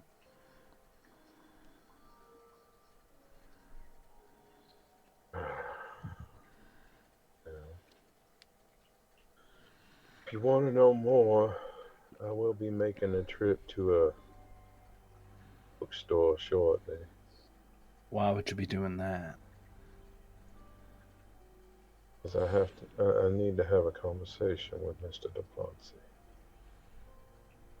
And that's the only way I know how to get a hold of any of the Tremere that are still part of the Cam, unless they're at court. They're Tremere. Yeah. But he should have enough knowledge to be able to give me a little more insight into his childhood. And what are you going to give him instead? What makes you think you're going to... What, you think you can just walk up to them and, hey, how's it going? I need to know this. Because I happen to know... Because I happen to know where he is. At least where he was.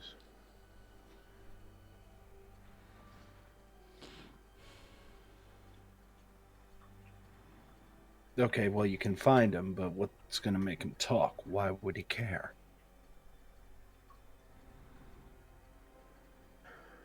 We'll find out. Not necessarily tonight, but... Well, tonight, I'm going to need you to help me find a doctor, or at least somebody to play the part. You mean play the part? You have a doctor right here. Which doctor are you looking for? Tall, dark, and handsome, and looking for a coterie. Prince's grandchild. Yeah, that's right.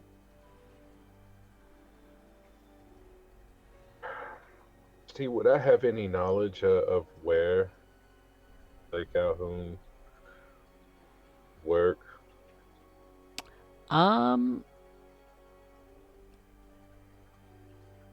Dana, you know some information about Kyle, right? Yeah, we end up discerning that. That's how I know they end up looking for the doctor. I've managed to narrow it down to something like 3 hospitals at this point, so... Yeah. And I can help narrow it down a lot. Yeah. This is just the final piece. Right. Okay.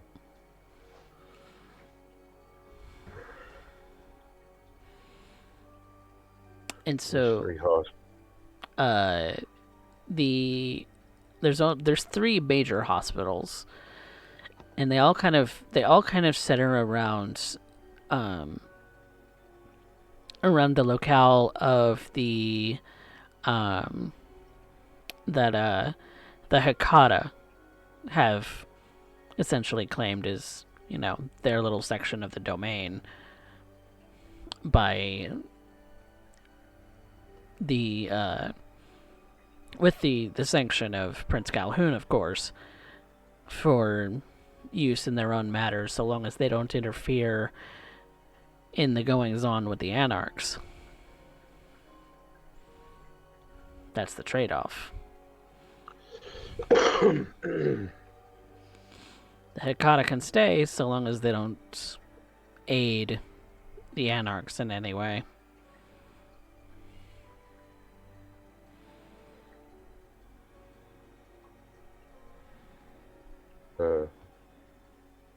if it's 3 hospitals I'm thinking of, being a medical examiner, Malice would have access to all 3 of them.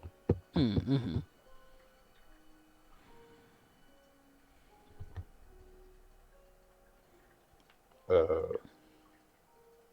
One he primarily works in, the morgue, is not the other 2, but he does have access and no other people there. So if Dana is looking for a doctor, would I possibly know which of these hospitals he'd be looking for specifically? In that case, it would be in. I hear somebody knocking on stuff. Sorry, I'm a little nervous and I'm tapping. Sorry. Fidgeting. Yeah, that's fine. That would be. You don't know exactly where Kyle A. Calhoune really calls his little residence, because you haven't met the man, and he's really only recently, like within the last 5 years or so, started making moves of his own. He's been, following in the footsteps of his sires and grandsires before him, keeping very close and paying attention to them, but only really recently started making a move for himself, and that's why he's searching for a coterie, you would think. If he's hanging around in any of the hospitals, rumors fly. That's why I was asking if I might have heard. You don't know what name he would go under. You don't think that he would use his, quote, real name. Highly doubtful. But someone who's matched that description, I would say that is a...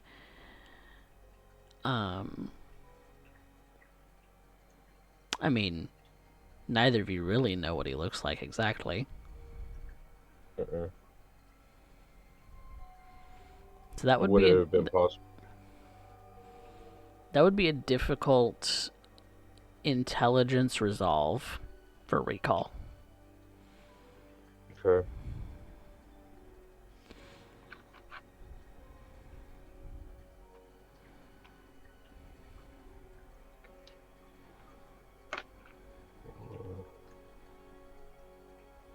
It's like on the level of difficulty 5.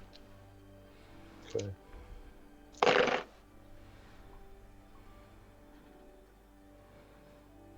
Alright, so 1, 2, 3, 4, 5, 6. 6. Oh my.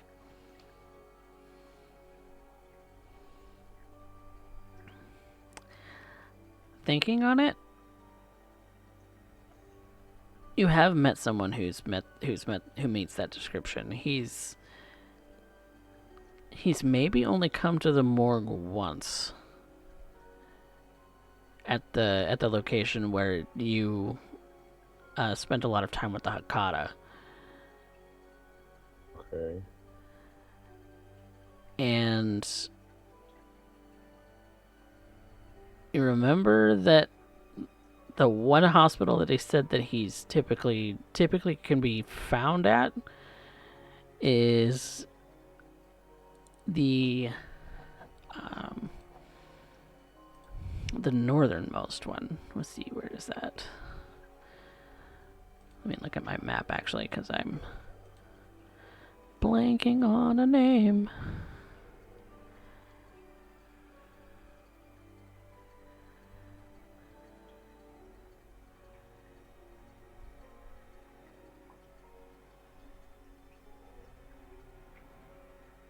Actually, he's specifically working with the University of Mississippi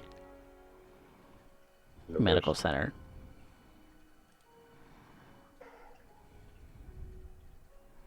And that's close to downtown.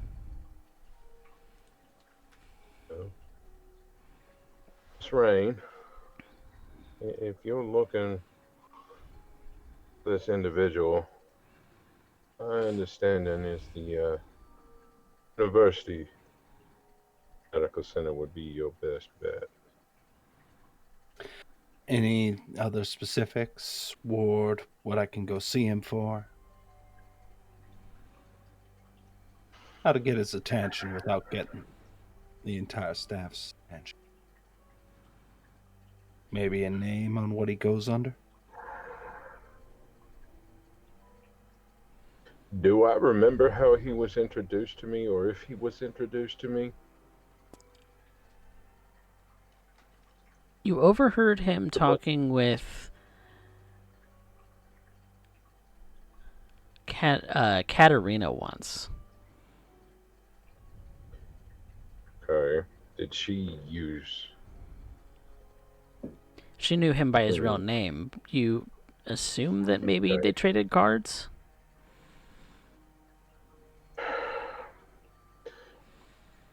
Miss Rain, I do not have any other name to look for him through. I've never actually met the man. I've only overheard bits and parts, pieces of particular conversations. Only actually seen him once. Do I remember his voice? You could probably pick it out in a crowd if you heard it again. Yeah.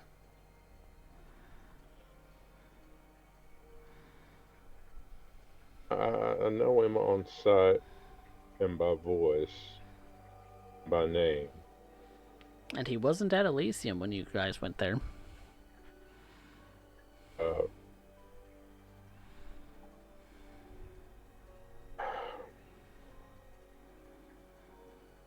What is this pertaining to, and why does it have to be so clandestine? It feels.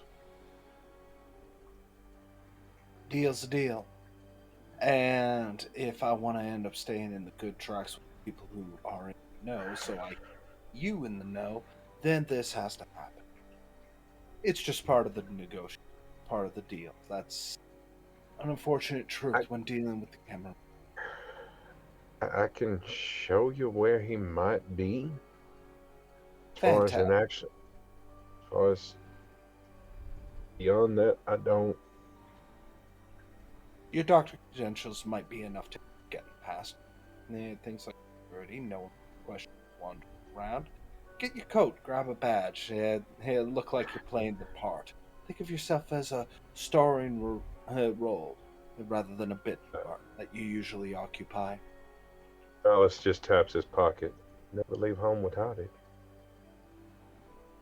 Best of actors, always prepared. And with that, I think we're going to take a quick break. We will come back to find out how Rodney's feeding goes and how Dana, Malice, and possibly Ken plan to find Prince Calhoune. We'll be back soon, everyone. Don't go anywhere.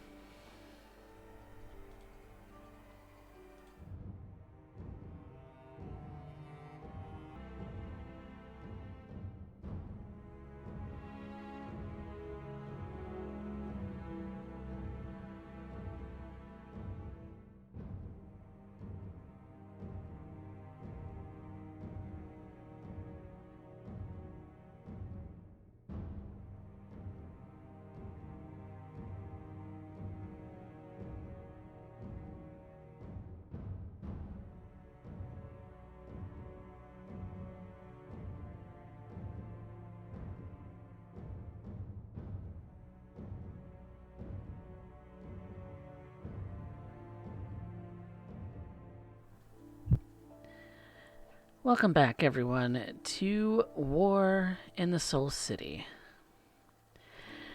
We rejoin Rodney as he's prowling the streets of the little domain that they have been granted by their benevolent Prince Calhoune.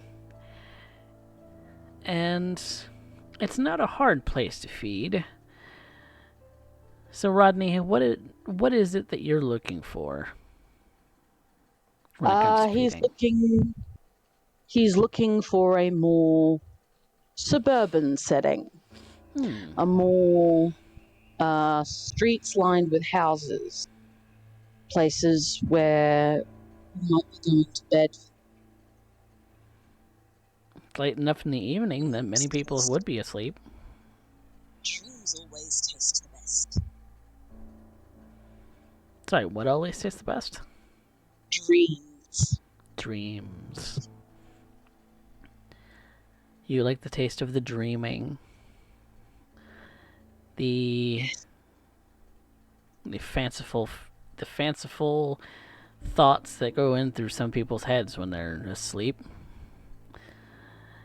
So I would like you to make me a feeding roll, which is a dexterity stealth if you're going about this in a Sandman fashion. Absolutely. My modifier. Would my break-in have anything to do with this? If you're intending to break into a house, then yes. More than likely. Then that's what you'll include.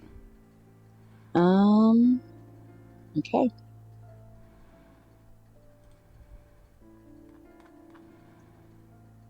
It's easy. Easy as pie. You find a house, a suburban house. There's a nice, looks like family SUV parked out front. There is it's a one-story house. It's not super hard to get into. It's, in fact, the windows are barely even all that hard to get into. There's no locks. They're smooth as butter. This is a well taken care of house. And so you slide the window open and you go to the first person that you see in the bed, and it's a male adult. There's two people in the bed. This is the master bedroom. But the male adult is asleep, fast asleep, and so is the female who's next to them. You kind of wait there for a moment for maybe a shift in the person's weight, where the neck is much easier to get your fangs into, and you lean in and you sip on the vitae, the blood that courses through the slow moving blood of a person who's sleeping. You like to sip. You don't like to gorge. You are a man who likes the slow rhythm of a sleeping heart. And so Dreams always taste best. And so we're going to roll for some resonance.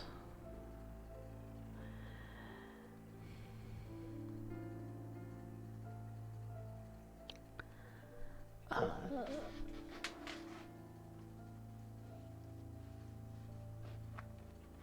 forget which resonance is which. Nope, that's the wrong one.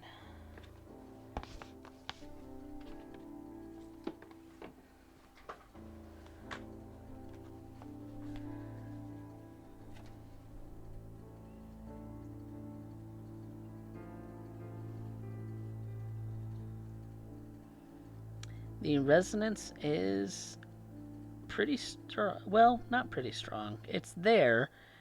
It's phlegmatic, but it's fleeting. It's not particularly strong, but it does have that flavor that you like, that very calm flavor. This is a well-rested individual. This person is maybe the stresses of life haven't really impacted them all that much. Perfect. So I they're would like to take 2 dots from them. okay. You can safely do so. Beautiful. That leaves me on 1. All right. The calming flavor of their sleep kind of washes over you as you sate your hunger. You feel calmer than you were before. Yes. And then he slips back out. And without a peep, you are in and out of this delectable dinner, having stolen some of the life force of another being.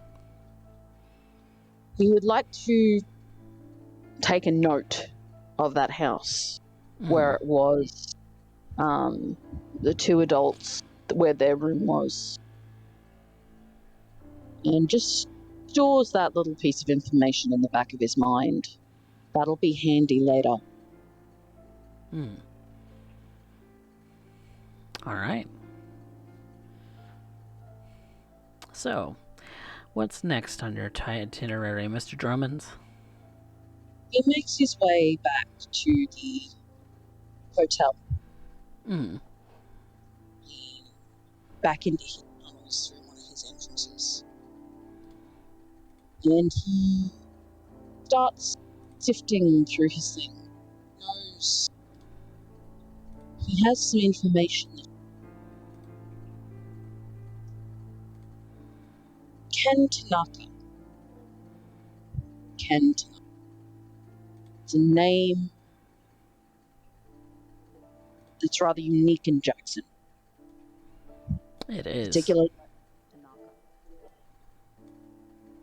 So he's going to go for his stack of old phone books. He's going to start going through them one by one, looking back about 10 years if he can, for that one name, Tanaka. Okay. He's actually going to keep an eye out as well for any other Asian-sounding names Okay. as well. Then I would like you to make me. This is going to take a while. So do you want to spend the rest of your night doing this, or do you want to only spend a little bit of time?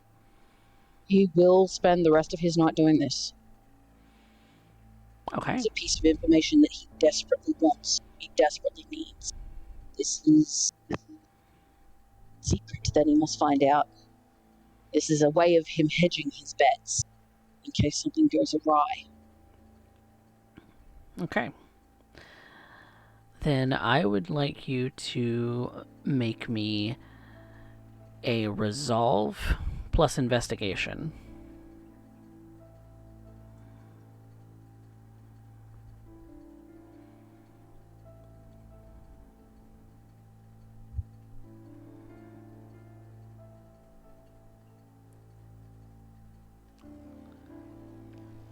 Oof. You can spend a willpower, or you can succeed at a cost. I will spend a willpower to reroll those 2 failures. Okay.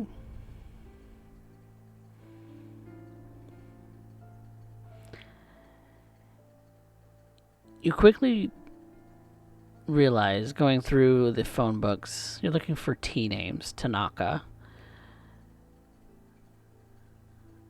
And it's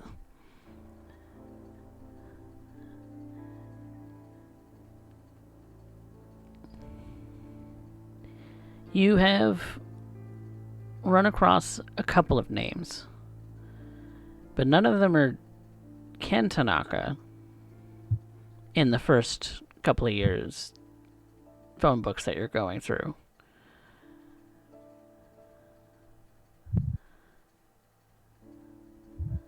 There might have been a Tanaka family in Jackson a long time ago.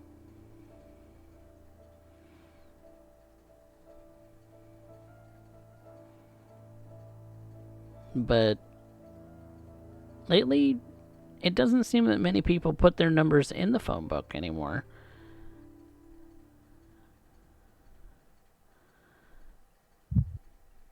You're not sure if this is the best way to find them, since going back 10 years, it's you get a couple of Tanaka names, but none of them are for this individual. That's fine. And these phone books are from a couple of years soon. Like, those are the oldest ones that you see. He takes into account the addresses Mm-hmm. and the numbers of those listed under the name Tanaka. Okay.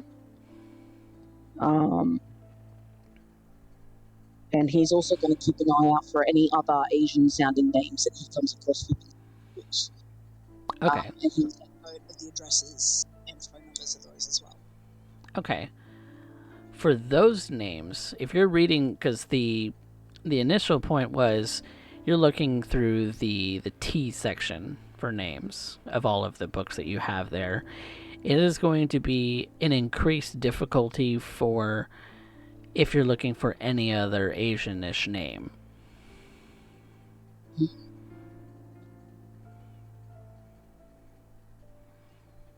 And that would be something that you'd be reading down line for line in the phone book for each of the 10 years that you possess.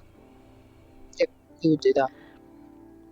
That would be yet again another resolve investigation. This time the difficulty is higher.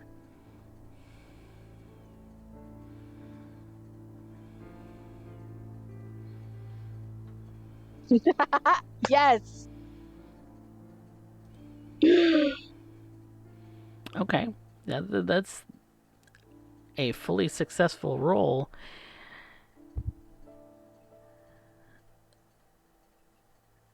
You're able to get through only one of the books.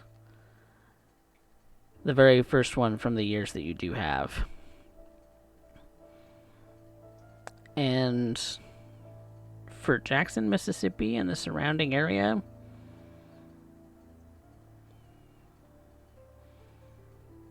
there's only a few.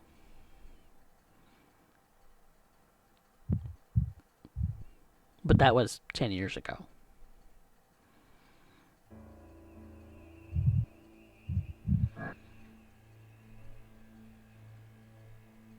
And but doing that will have eaten up a lot of time in the night.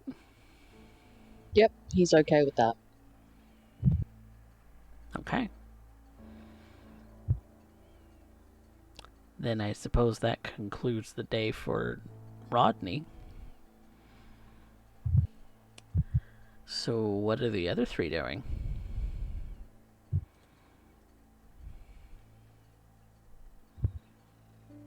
You all were looking for Kyle Calhoune, were you not?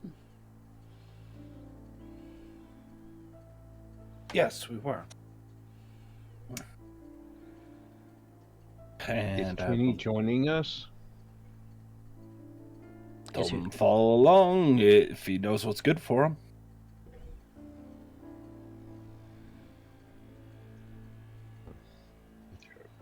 All right, so where are you headed? University. Medical center.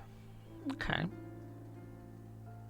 So that's the only place I've heard where he might be found. Okay.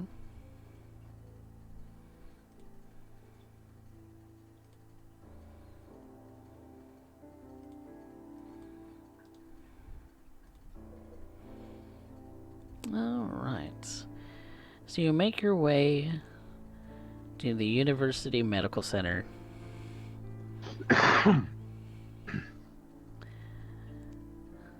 So, what's the plan?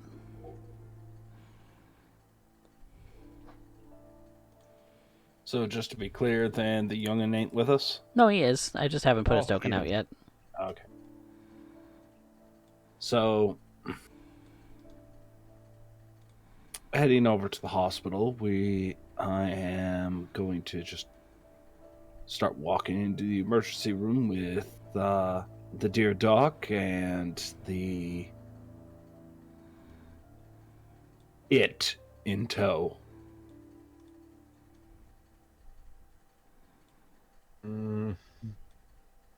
No real idea.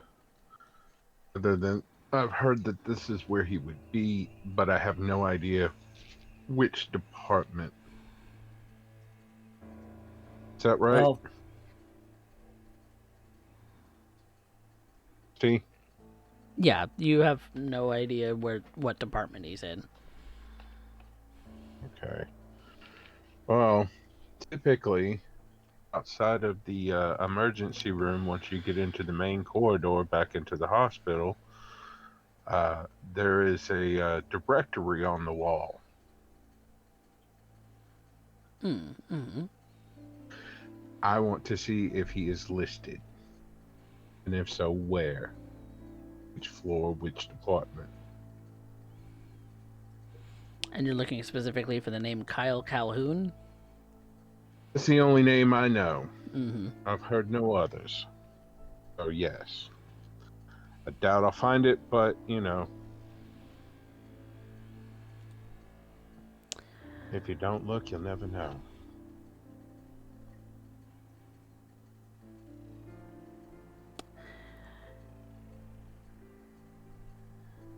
You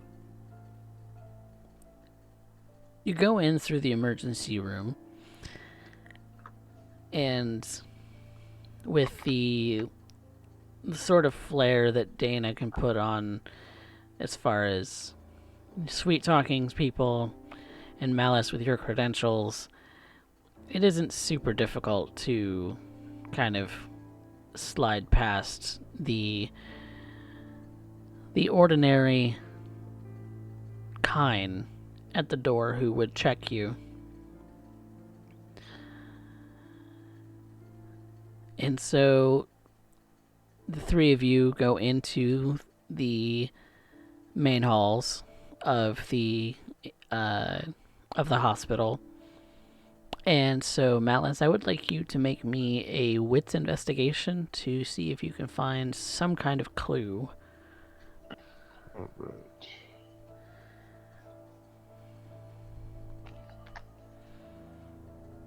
And if Dana or Ken has investigation, they can assist.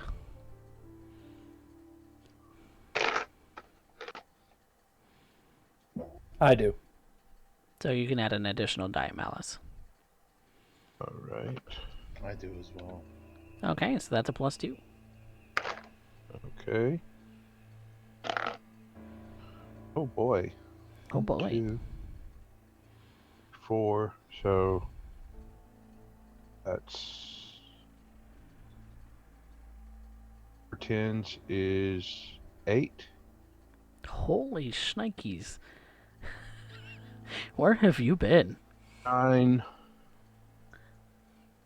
in total. All right.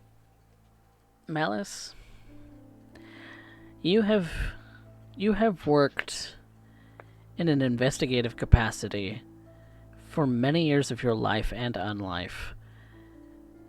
Searching for clues has always been your forte. Clues to how someone passed away as far as an autopsy, clues as to where a pathogen may have come from when dealing with a suspicious death. The clues are always there. And you start looking through the directory, There is a first name Kyle, but the last name on the plate is Anderson.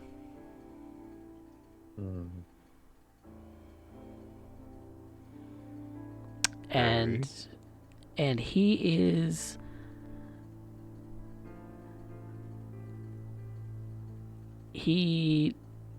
is a nurse in the directory.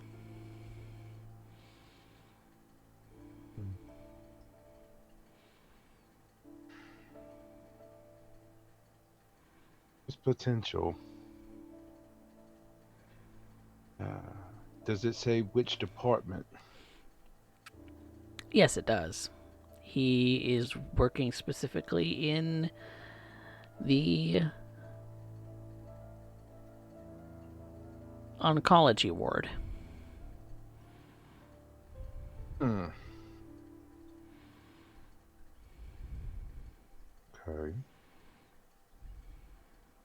Alright. Oh, Miss Rain, it seems like your best bet is the oncology ward. Well, that just That leaves us Anderson. with patients. So, how about we go find them?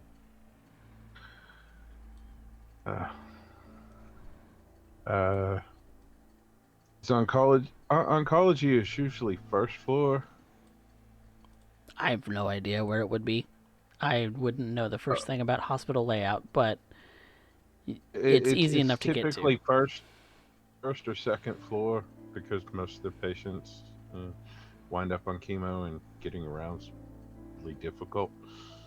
Yeah, it's easy enough to find. It's directions are labeled to how to get there. Right. Okay. Well, do you have any kind of plan for an introduction, Miss Rain? Or are we just winging it? Just get me to them. Able to talk in Alright. private, and I'll do the rest. Alright. Follow me, and, well, if you can't follow me, look up above you at every corridor. It tells you which direction to go.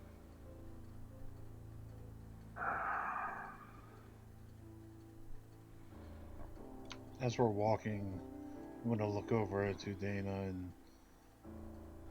Why are we here to talk to this man? None of the business that you need to be concerned with. When it becomes your concern, I'll let you know. Till then, just figure it out.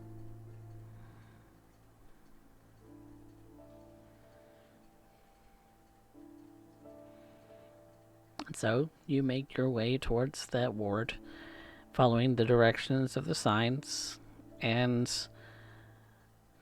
now it's just a matter of seeing if you can find a nurse who fits the description of this. I swear, I end up telling them to end keeping stupid questions till after we're done.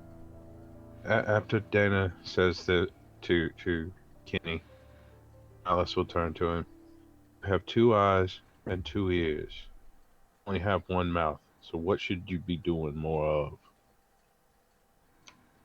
I'll pay attention. Watching and listening instead of talking. Learn more that way.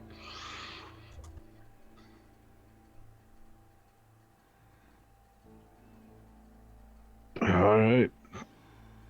We are in oncology, and I am guessing this is going to be a wits awareness. Yep. See if I can locate. See if you can locate him quickly, because the longer you loiter around here, the more suspicious it's going to get. I'll add my die to that pool. Okay. Yeah, I have something I'm good at too. So. Okay, what are you doing, Ken? Or Did they describe what this guy looks like? no. Okay, 5. then I'm just going to watch them and follow their lead. Derek's +1, that is going to be 6 critical. Ooh. But not bestial crit, right? Oh, no, no, no, no, no. Just 10. regular crit. Okay. Yeah, it's a Zamisi symbol on my Zamisi die, which is critical. 10 and 2 sixes. Well, a 9 and a 6, sorry. Fair enough. That's fine. Fair enough. So, almost as if on cue, really, Malice, your predator's eyes, always looking for a target, always looking for that which you're looking for. Your keen senses immediately land upon a man who fits the description that you were looking for, dressed in a shirt and tie, but with scrubs over top. It's an interesting combination when you think about it. And he has a chart in his hand, and he's making some notes as he's leaving a room. Closes the door, hangs the chart on the door for the patient, and continues to go about what you suspect might be rounds. While he's not looking, Malice will tap Dana on the shoulder. It's the gentleman you're looking for? On him out. Fits the description, if I recall. Never seen such an odd ensemble myself. What's so odd of it? Suit and tie under scrubs. It must be difficult for that man to raise his arms. That'll be enough. Appreciate it, Doc.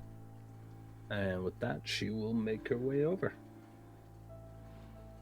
Alice will grab Kenny's arm. You stay with me. I wasn't going anywhere. Attention, there's a test at the... And so, Dana, you approach.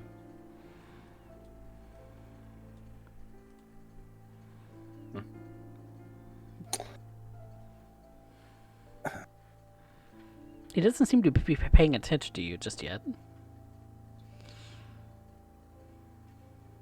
Good evening, Kyle. He looks over to you. Sorry, do I know you? Not yet, but I was trying to fix that. Though we are associated in certain circles.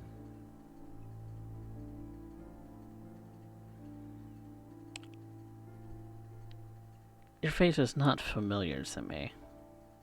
But it is familiar to your great-grandfather. I see.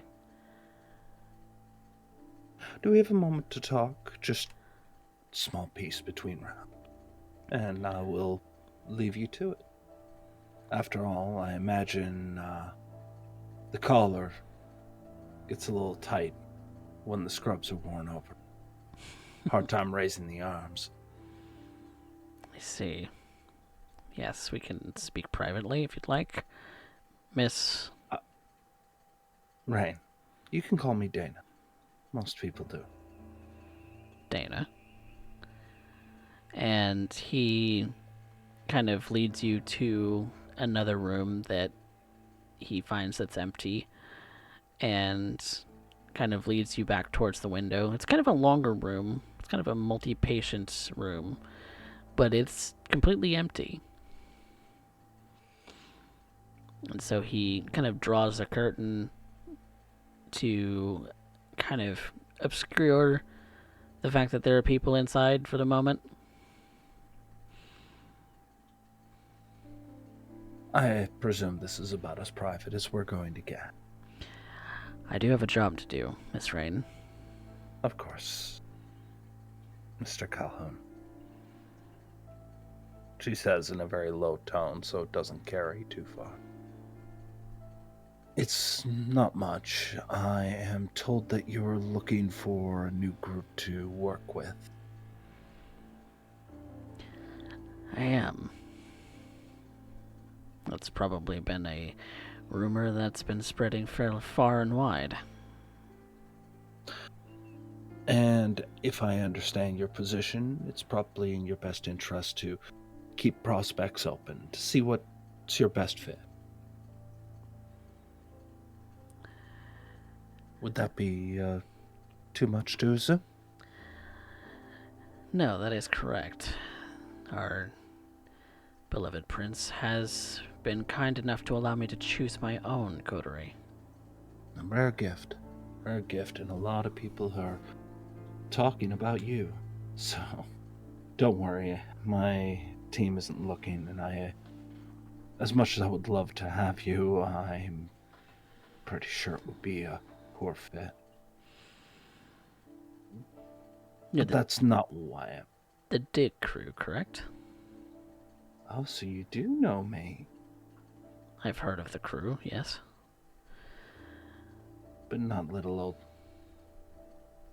I gotta work a little harder on that, apparently.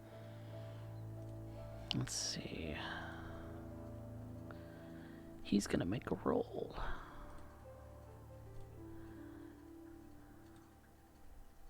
ST, I have a question that I didn't want to interrupt. Oh, sure. What's your question? Can I be eavesdropping in on this with heightened senses? Yes, you can. That's going to be a wits awareness plus aspects. Okay.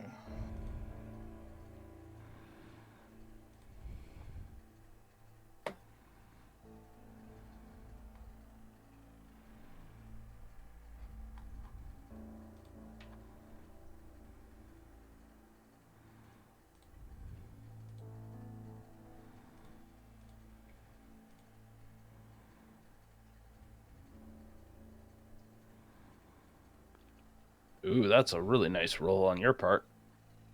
Yep.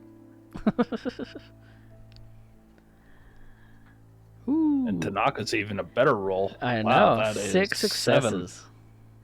Seven. Oh yeah, that is 7 because that's 4, that's a crit. 5, 6 for the crit, plus 1 in the hunger die. Yep. All right. You got some mad dice for that pool. Well done. I'm glad Dana was counting on it.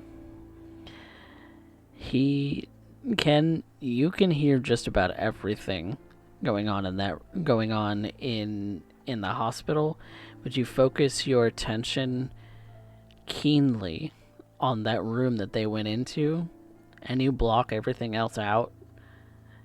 You're skilled enough in your precision with your aspect skill. It's perhaps one of the reasons that you might have been considered a bit of a prodigy given your age. Your senses are keenly aware, even in the hushed tones that they're speaking in, of every little piece of that conversation.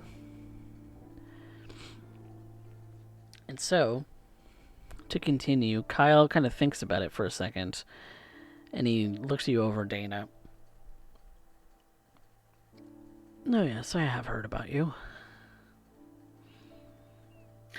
I hope not everything was good. The rumor has it that you have some interesting experiences with the Anarchs. Quite a bit. And that gives me a little bit of insight that might be useful to you in this specific circumstance that you find yourself in.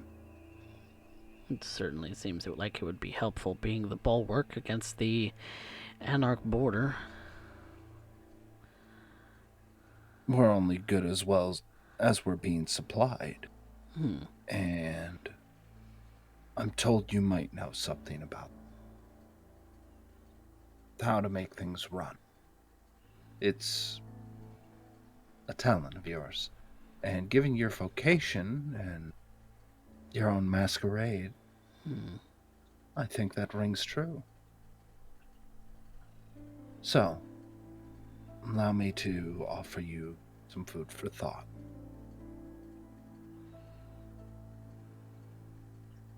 The point of a coterie isn't to compound a strength, it's to cover each other's weaknesses.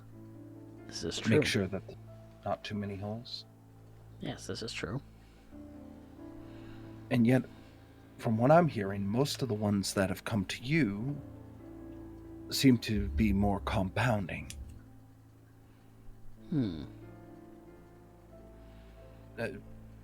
Your own family, in particular. I'm not saying they're a bad choice. I'm saying that you're trying to be monochromatic. Are you speaking of someone specific? If I did that, then it'd be hard feelings. I'm just giving you food for thought. Besides, Yes. you know us, we like to tease. That is certainly true. But you'd like me to get to the point. What is it that you have to tantalize me with? There is an opening in the historic district. Are you familiar with it? I am. There is a woman out there who has a class she attends. Goes by the name Anastasia Hoff. She wants to make your acquaintance. And given her proclivities in being able to understand more than most would let on, and your ability for infrastructure, I would feel a lot better doing my job if your talents and hers were intertwined. So I'm not doing this out of a sense of, oh, this is just being cute matchmaker. And given the reputation you have to live up to, given your last name, I think you appreciate the idea of this little tower of ours standing as strong as it can be. You don't reinforce the strongest part of the building. You look for where it's weakest and you fortify it. This is very true, Miss Rain. The historic district gives a direct line of communications of what's happening in our backyard. Our eyes are supposed to be to the front. We shouldn't have to worry about what's behind us, but we have to. Which weakens our own position, and in that turn, the Camarilla's position. And for you, you'd be working with individuals who are a little bit better informed in ways that most people are uniquely not.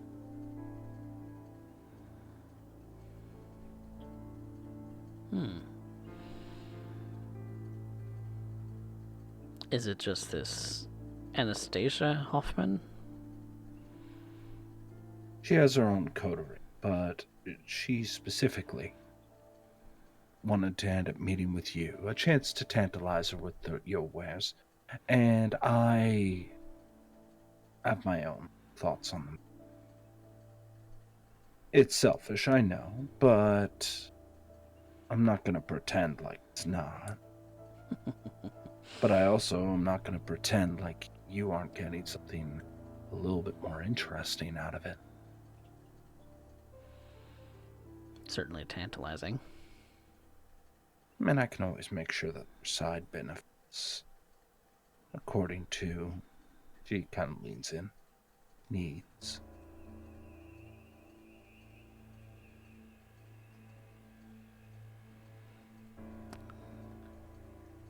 He's going to insight check you because I think he's having a hard time reading what you're meaning in that regard.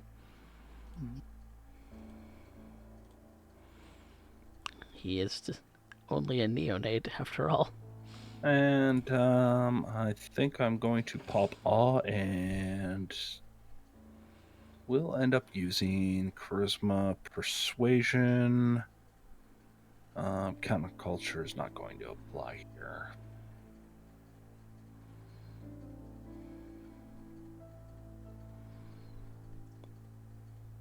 So what are you aiming to tempt him with? Wow. Derek diced it. Damn, Dana. 10 dice, 1 success. Oh no. Are you going to willpower, or do you want to succeed at a cost? I'm going to succeed at a cost, depending on what it is.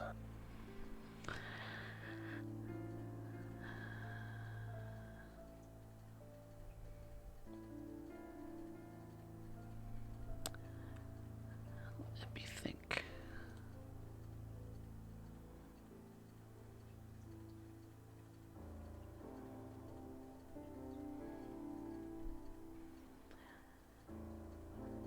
The cost would be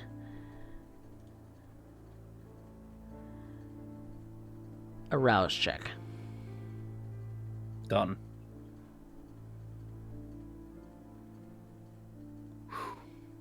Okay. So what are you trying to persuade him to do?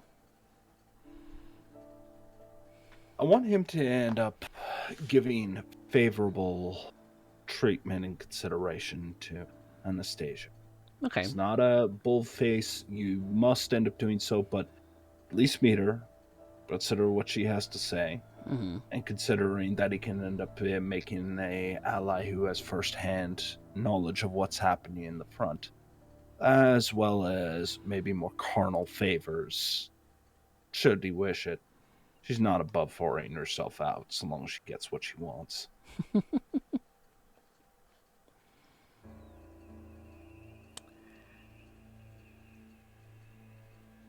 Which does actually lead to another thing, because I've given a few different bits. I would like to insight him, see if I've managed to rattle his cage enough that I can actually take a look. Wits insight +1, because I'm for motivation. What is he really looking for out of all this? Okay. It's rare you get to shop around. He's shopping around for something. But there's also the fact that he can shop around. That might end up saying something. Well, one thing that you do pick up on is that your offer for pleasures of the flesh doesn't that catches him off guard a little bit. He wasn't expecting that. Well, that's good. Means he might be a little bit more pliable because he's stumbling over himself. He's very well composed, but that gets an eyebrow quirk out of him at the very least, and you notice it. He kind of adjusts his glasses a little bit, kind of just forcing them back into position on his face. And if you're capable about it, I almost expected you to blush.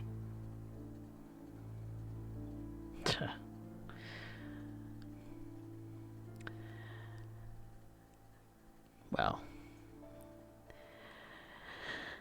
Miss Rain, that you have certainly given me a lot to think about. And that was your intention tonight, and all I say is drop by the historic district. If you don't like it, as far as I'm concerned, it's as good as done. But if you do, you happen to tag along, I'm hoping I can be a very interesting friend. I hope we can be friends, Miss Rain. You're an interesting woman. From the stories I've heard, anyway. And what have you? Well, the stories about your beauty are not untrue.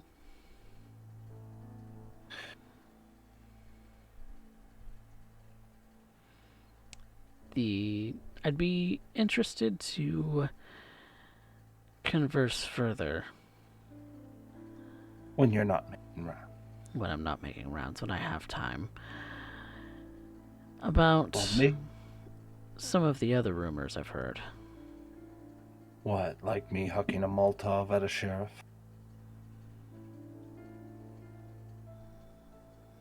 Is that one true? Some rumors are meant to be heard and wondered. But you've already confirmed two.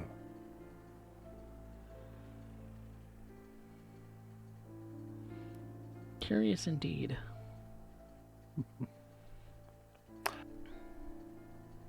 And I'm sure that's enough to end up getting a future conversation at the very least. Thank you very much for your time, Mr. Calhoun. I won't be interrupting rounds anymore, but I hope you have a pleasant evening. I almost admire what you're doing here. Almost.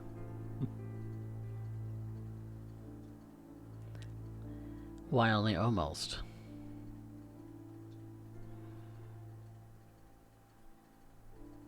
That is a question for another time.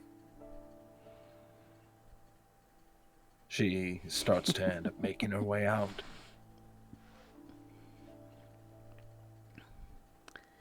And after you leave the room, he leaves the room shortly after and goes back about his business.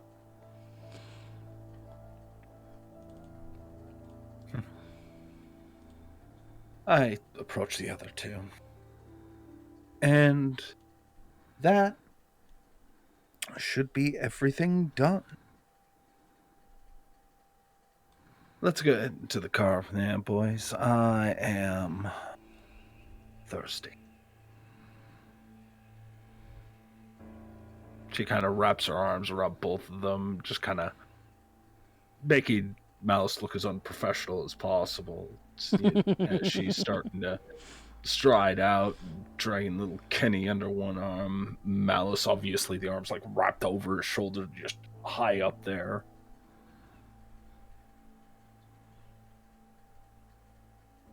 What has you in such a chipper mood tonight? Maybe I just love it when plans come together.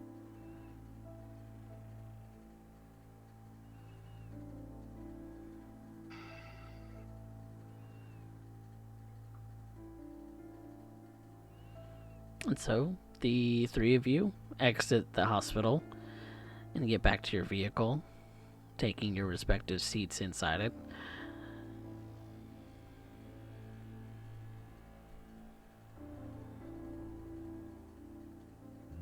And possibly freer to talk now.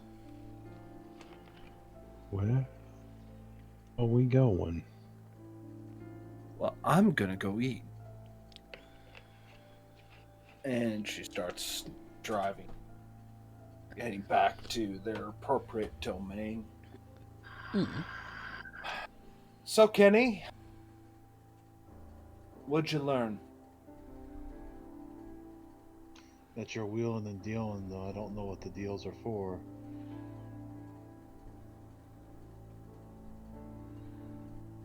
That's good. That's good. Now you get a better understanding of the way this works.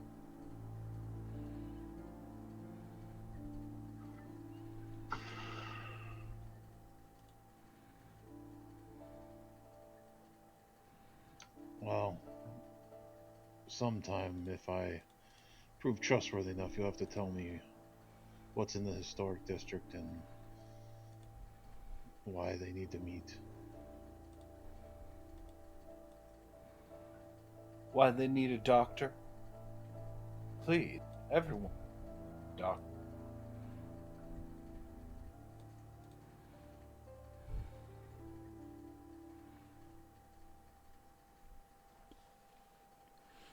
And with that, you all make your way back to the domain.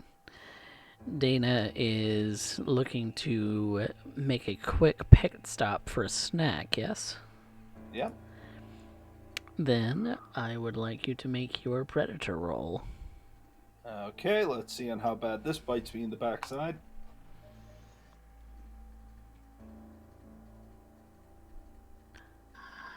Wow. Okay, I gotta spend power. I have to. Derek dice abound. Mm-hmm. The only way You that weren't lying. 1, which is still a failure, but it's not at least a beast crit.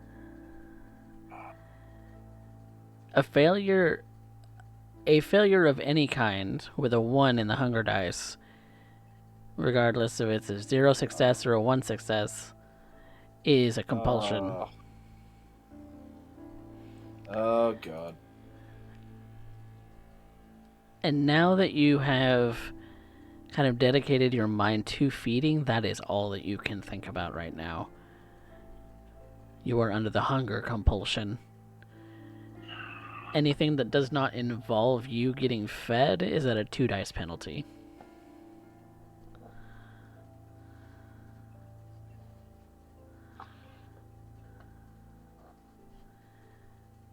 And so you spend about an hour looking through your domain, and your domain is not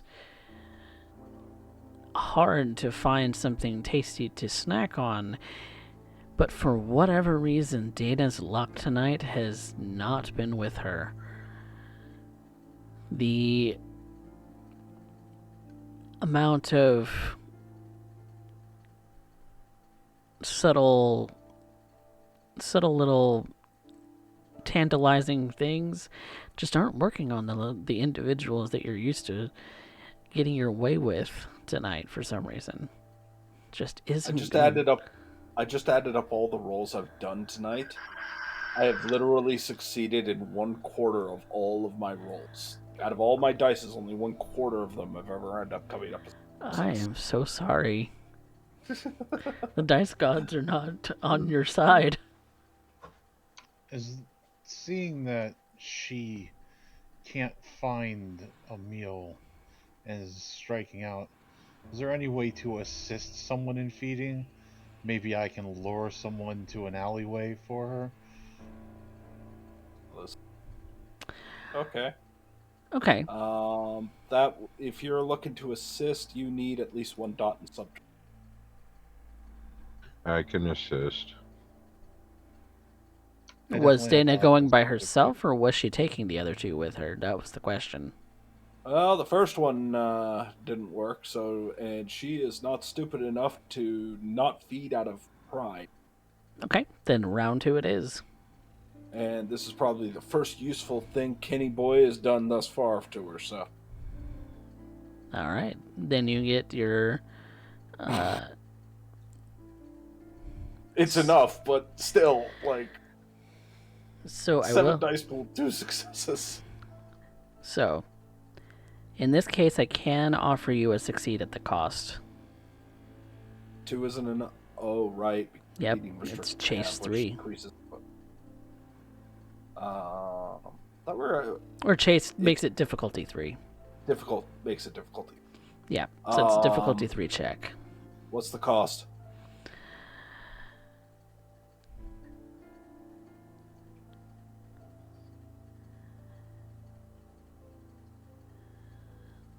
Someone you know is going to get involved in something they shouldn't. Nope, I am spending willpower.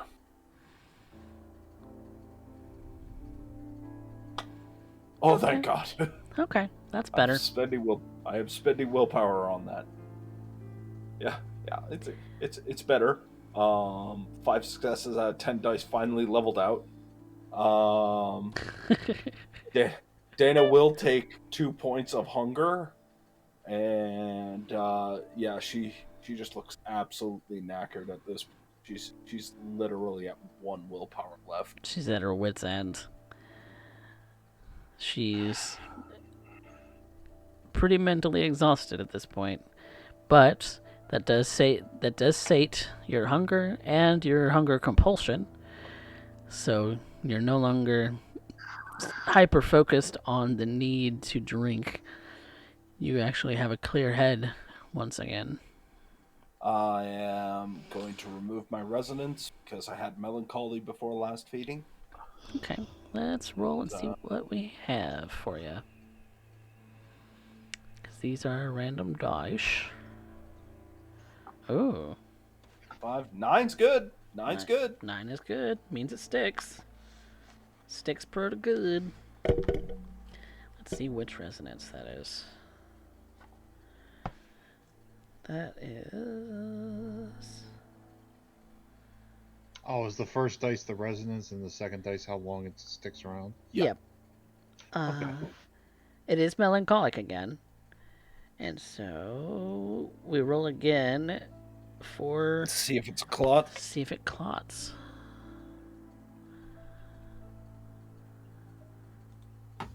And it does. So I have a clot. Let's see. Let's see if I can find my book. Let's see what clot would be appropriate for this. Because I want to select one that's appropriate.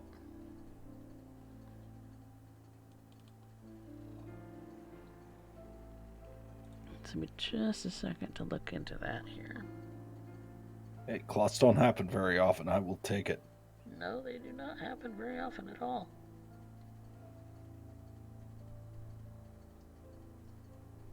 Let's see.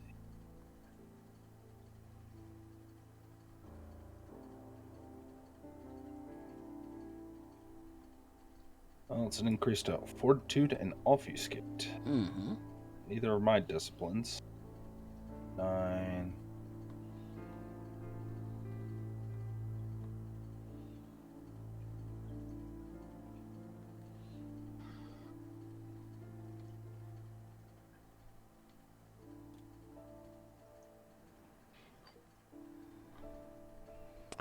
Melancholic.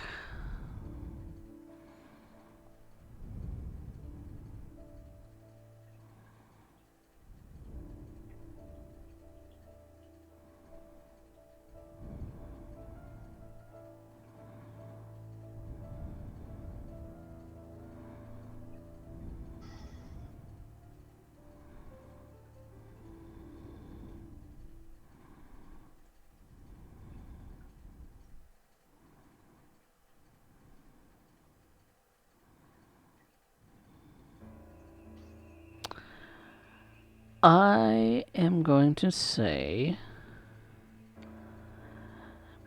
that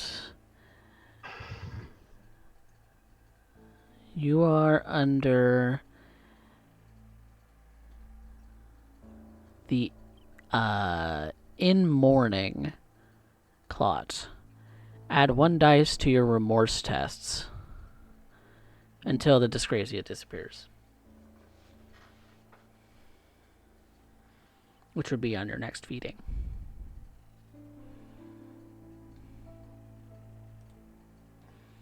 Nice. So, for whatever reason, this person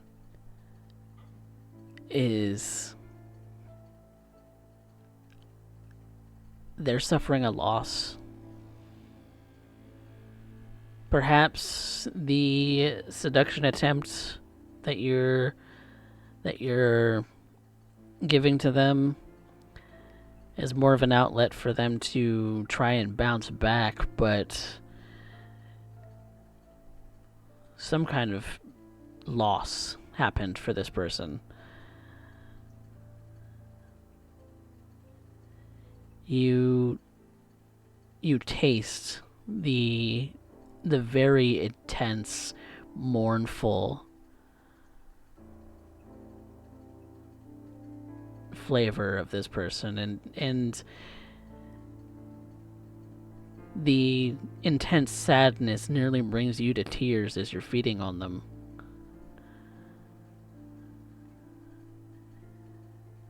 They've lost something truly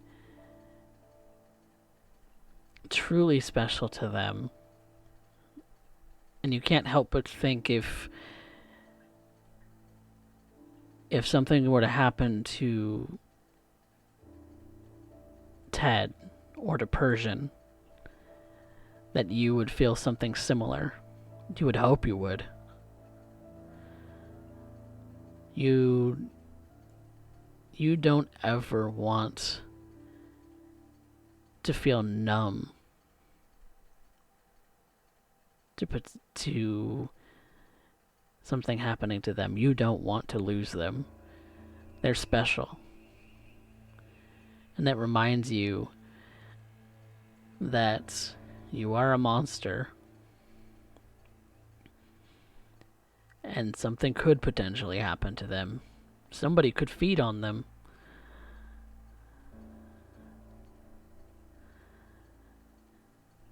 Just makes you thankful for them all the more.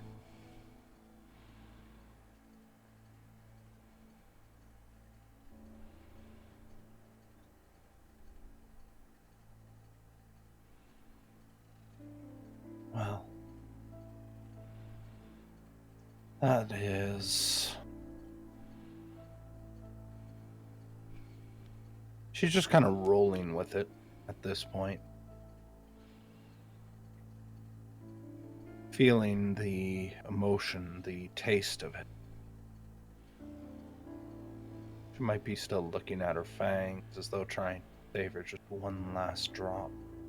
One last reminder of that moment. Never could get over the fact that you can taste emotion, taste the feelings of another. And yet, there it is. But she's sated. And that is important. That is control. That is akin to being human again. At least for a small time. She does enjoy a good feeding. So much so, it's almost maddening. Still, as she kind of gets in the car and tries to, in her own little way, be grateful to the gentleman for assisting. She keeps looking at the rearview mirror, wondering what she's about to do with Kenny. Well, at the very least he got to be helpful.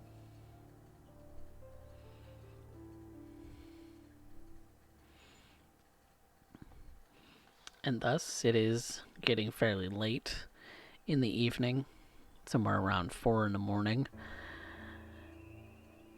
The dawn is still a few hours away, but it's also one of those things that maybe Rodney needs to get checked up on or something. Or maybe Dana's just riding that melancholic high.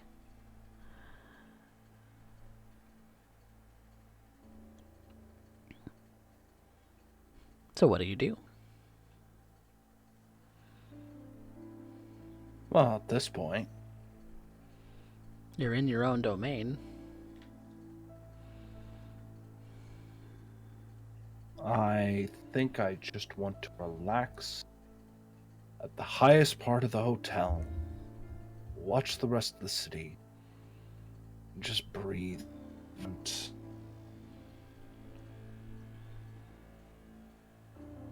with everything on.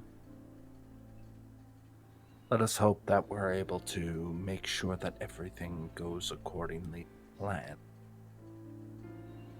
Thought of the Anarchs gathering under one banner is disturbing. I need to end up telling more of what is about to end up transpiring before she ends up giving that report to the prince. Saying it now would only increase worry, but offer very little.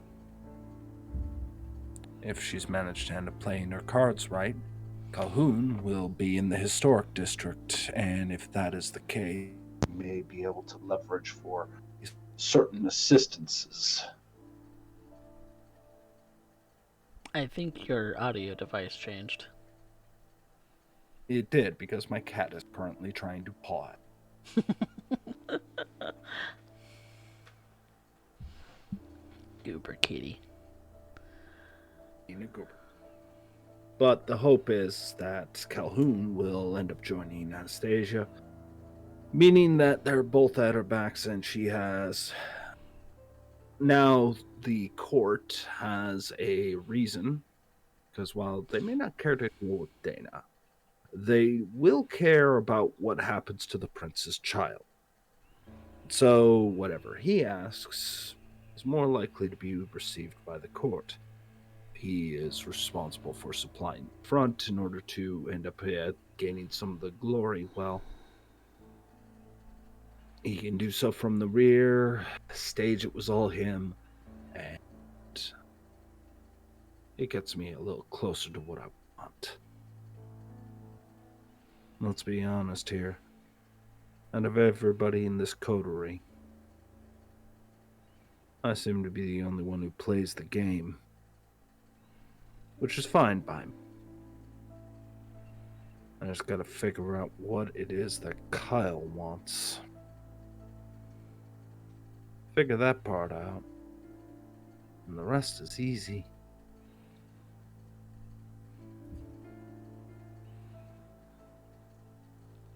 What could a Ventrue with a name like Calhoun truly want? That is indeed the question. But for now, we're going to leave the coterie and call the session for tonight. And come back to them when they're rested again for a new night. Possibly to partake in the Yuletide festival that is put on by the courts, where every kindred in the city comes to give thanks, make merry, mingle,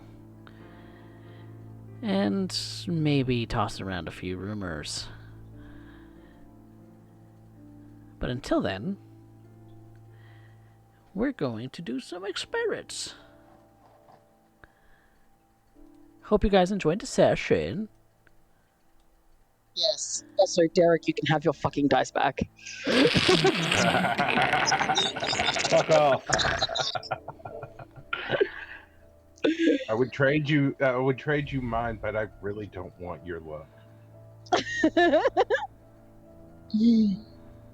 had your dice for a few sessions. You can keep them. I prefer mine. Thank you. That was a good session.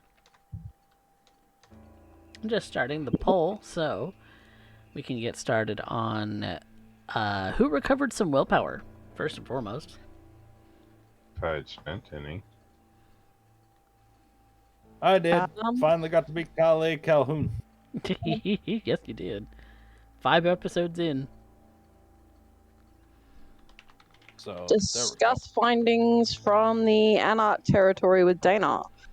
Yes, I you did. covered my desire. You did in fact do that. My desire was to help Dana. Whatever it was she had in mind. Malice had no clue other than that. And you did help. Just keep that desire for the rest of the chronicle, and you will keep getting the willpower. Just keep that one. Let's see. Bad idea. Let's see here. Okay. I think of what my next desire is going to. So I'm starting the poll. You can use either bits or channel points to add additional votes. What? Content does not meet guidelines. What the fuck? Hmm? Nani?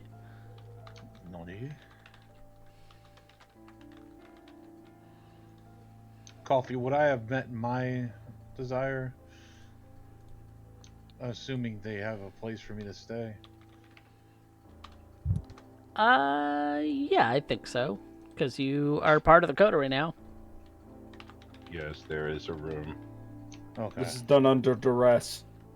Not willingly, you're probably going to be in between Malice and Mercy, but there's room.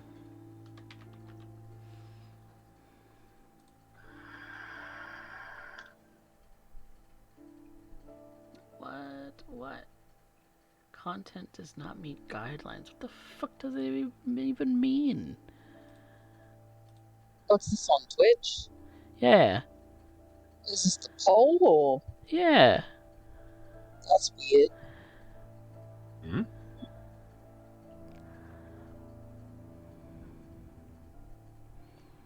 Well, The hell? you all can talk about what it is that you thought about the session. While I get this started. I'm hoping I can get this started. Jesus. Dana. Rodney wants to know more about Ken. Dana, that bitch has thorns. Oh yeah. All the roses do. Thank you so much for joining us this week, Guy. Yeah. It's been such a pleasure to have you. Thank you. Hopefully I didn't screw things up too much or kink you guys up a little bit. No? I think Not at all. I'll make a Toreador out of you yet. Oh, It'll my. happen. It'll happen. I like Ken. Ken is fun. I look forward to finding out more about him. Ken is Rodney's top gonna tier be- punching bag right now. We'll just figure out if he can do any more than that later. But as Rodney's of gonna right be now, doing some digging. Rodney's Ma- it's like, I'm not the only one. I'm Yep. not the only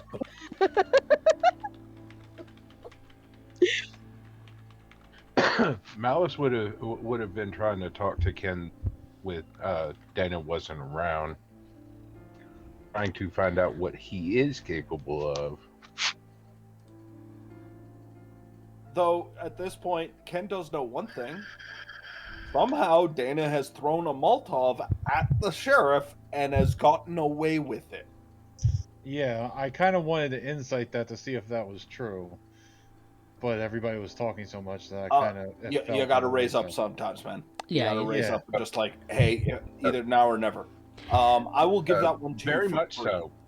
That one would also be a very hard insight check because you wouldn't be able to see her reactions. Yeah, you're kind of going off of just a sound. You're not seeing Yeah. body language or anything like that. Right. But you know what? I will have be it. kind and give you that one for free. Yes, she has thrown a Molotov. There was a situation where she has thrown a Molotov legitimately at the sheriff with the intent on burning him alive and is now currently in the Camarillo. Has it? You could also go off the fact that she also said you have now confirmed that 2 of those rumors are correct. Right after they were discussing that particular instance. So keep an eye on You what's heard not that. And what is Yeah, I heard that. Oh, you may not be absolutely sure about which 2 rumors you just heard, but 2 She could of be them are referencing her true. tits for all you care. Mm-hmm. Yeah. And it's like, I hear you're beautiful, and now I can confirm it. Yes, you can confirm both rumors.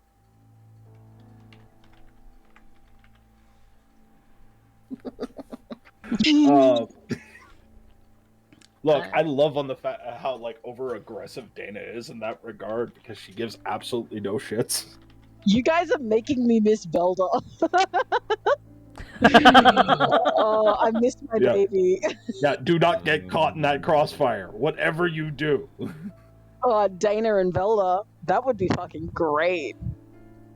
Well, even my Cloudbot app for polls is having an issue, so I guess we're not doing audience favorite tonight. Sad day. Damn. It's just type your favorite. Yeah. Yep, type your favorite. Type your favorite. We'll count them up. You just can't. We can't have the bidding war. No, no bits wars. No channel points wars. You only get one vote. Womp womp. But, yeah. We'll do experience now, then. So everybody gets one. We do these things similar to the way that, oh, hi, Maddie. Maddie just rated us with 29 viewers, even though we're getting close to shutting down shop. Hi, Raiders. Hello, Maddie. Thank you so much for the raid. We're just about to go into some experience for our lovely coterie. We have a new coterie member. For those who don't know, the lovely Twitch user, that motherfucker, has joined us as our lovely new Toreador, Ken, the stunning street artist. So What I also absolutely love about this, because Maddie, only you're one of the few people who could appreciate this. Tallied up, I redid the calculations. I only succeeded in 1/5 of all the dice that I rolled in this session. 1/5. 1 in 5 would actually end up going 6+ on 10. jeez, Derek Dice, am I right? Derek Dice is a real thing. But yeah, welcome Maddie and all of the people who came in with the raid. We had a very nice, very good session introducing Ken Tanaka to the dig crew. He's a baby. He's a fledgling, and he's already getting tongue lashed by Dana. So there's that. But yeah, if you guys want to pick an audience favorite based on based on whatever criteria you want, we'll kind of just add up any names. Give us one name that you see on the board that you would like to vote for. Doesn't matter for what. Yes. This from Rodney also happened tonight. Concern. Oh, yes. Yes, beautiful. But yeah, while that's going on, our whole coder gets one each for experience, just for showing up today. You're welcome. Yay! Yay! And then, much like Derek does for his games, we're going to have you, as the cast members, pick who had moved the plot the furthest, who had the best scene, and who had the best line for the night. So, who is a plot mover today? Could be for a personal plot, could be for the plot of that the coterie is following at the moment as a whole. I'm not gonna lie. There's a part of me that thinks I might have just clean sweep this entire episode. Yeah, I'm gonna say Dana. And you want to know what? Usually I like to spread the wealth, but this time, no. I'll be egotistical. This time. Hey, usually I'm rooting for somebody else. You can check the record on that one. It's true facts. It's true facts. Okay, so that's one yay for Dana. Dana. Yeah, Dana. Yeah. I know. All right, it's unanimous. Mm-hmm. Dana Rain, the mover and shaker of this coterie. Who had the best scene?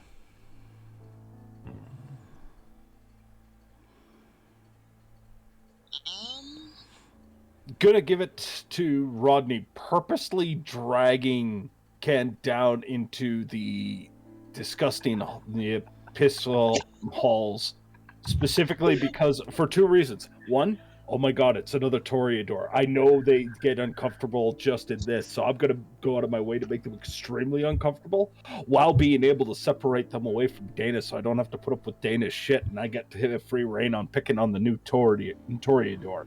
The FNG is mine. I'm glad you liked that. Yeah, FNG. I agree with that. Yeah, I also really loved Dana's hospital scene with Kyle. That was actually fantastic. I feel so dirty. Why do you feel so dirty?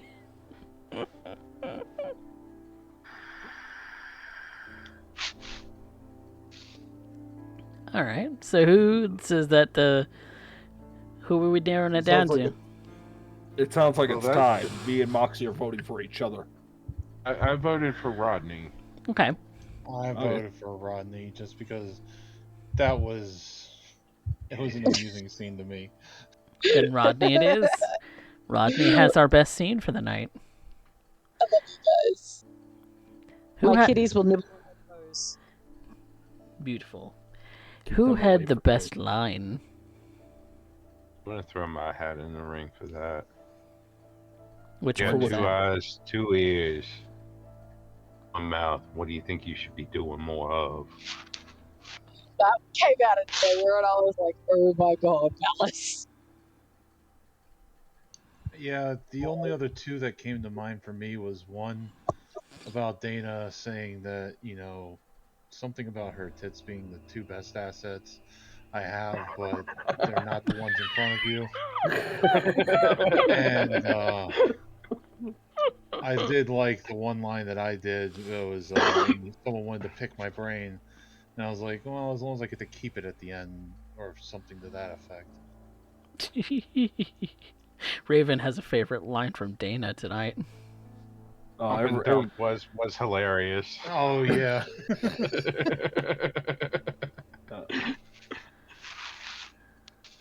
I warned you about this character when I written them up, Coffee. I warned you. Oh yes, I love her. I love her so much. What happened? Derek removed a large portion of his personal filter. I just want to take those tragedy knives and just jam them into you and twist.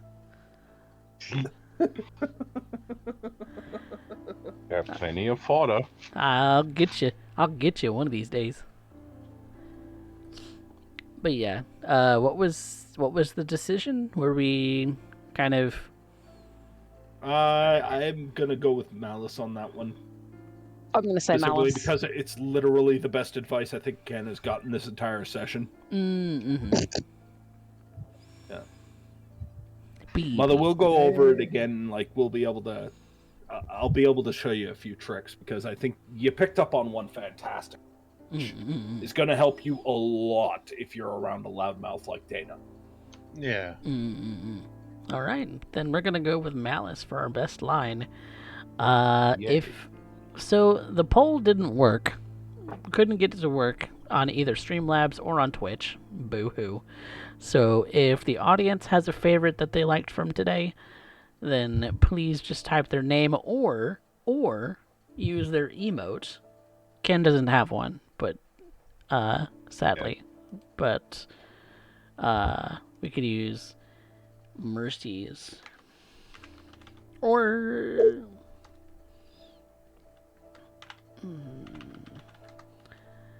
there we go. So you can I provided the list of emotes. We'll use Mercy's token, Mercy's emote for voting for Mercy. So if you wanna use one of the BTT TV emotes to put your vote in for chat, then we can do that. I actually have to run. Okay. But I love you guys so much. Thank you for having me tonight. I love playing with Ken. I will see you guys next week. All right.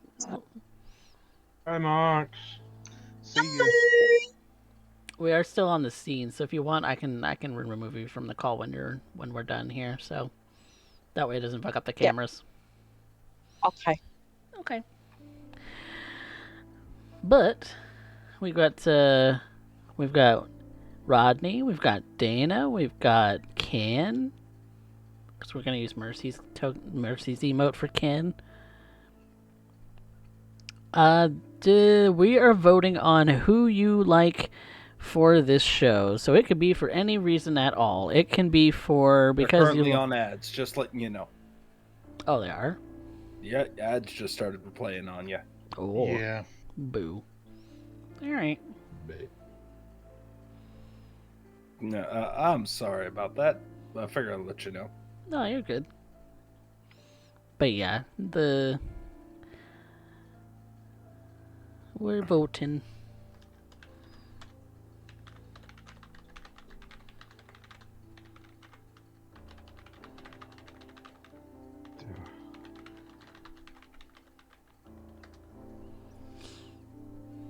But yes. So we've got one vote for 3 of the characters so far. How did you guys like the session, though? I enjoyed it. This went a whole lot smoother than Brian's introduction to the iconoclast. No, this one just went smoother, period. We had very few disconnects. We didn't have, like, the internet trying to tank the thing from the jump. I What I actually was have... talking about. Yeah. Well, comparatively. That's what I was talking about. There were no disconnects. There really wasn't a whole lot of At the very start, there was. interference of Mox's mic. Oh, my internet didn't crash 4 times.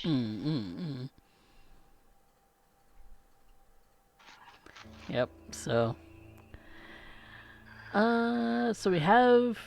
So we're doing an audience favorite. If you like the illustration for one of the individual characters, or if you liked how they operated today, or if you just like a specific clan, you can do any of the BTTV emotes that we have for the characters, and you can put your vote in using the emote and use Mercy for Ken if you like, or just type out his name because I don't have an emote for him yet. He just got here. Yes. But yeah. So we've got, well, it looks like, yeah, so far Ken's ahead with 2.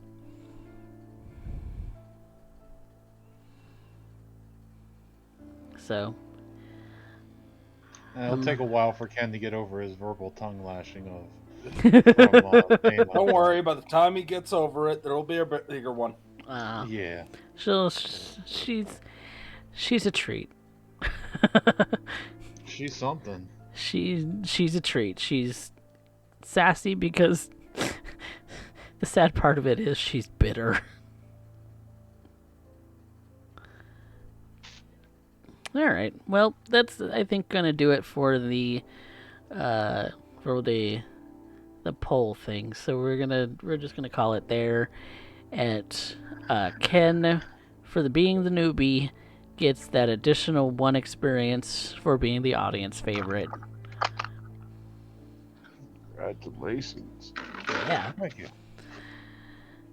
But yeah, with that, we can shout out the lovely Macabre Derek for being an awesome dude. What you got coming up on the Drawing on the Macabre? We got a few commissions coming up, and for those who don't know, we're also running 2 contests, one of which is going to be ending in 5 days. So that is a coloring contest specifically to end up joining me and taking a look at one of the illustrations I actually did, specifically for Marvel's The Juggernaut. Winner ends up getting 2 hours free commission from myself. And Maddie decided to end up doing something a little bit naughty. In specifically doing a 2-panel comic, as done by Spectre Deflector, which is a caption comic. So literally fill in the captions. Doing so, it's putting you into a draw, and Maddie is supplying what I understand to be a very secret prize. Make the wonder. And it is going to be happening at March 4th. So you still got some time to think it out and maybe play off of some of the stuff you've seen here, specifically in War on the Soul City. And Streamlabs just posted for mine that I have 3 pieces posted on the on our Discord for the coloring contest that I am also running. Each piece that is colored from the coloring contest is worth 1 entry each. So there's 3 different images. One of them has several different parts to if you wanted to do one character, but there's the drawing of Prince Calhoune and Seneschal Howell. There's the one of the Dig Crew coterie, and then there's one other one. Which one was that? I forget which one it is.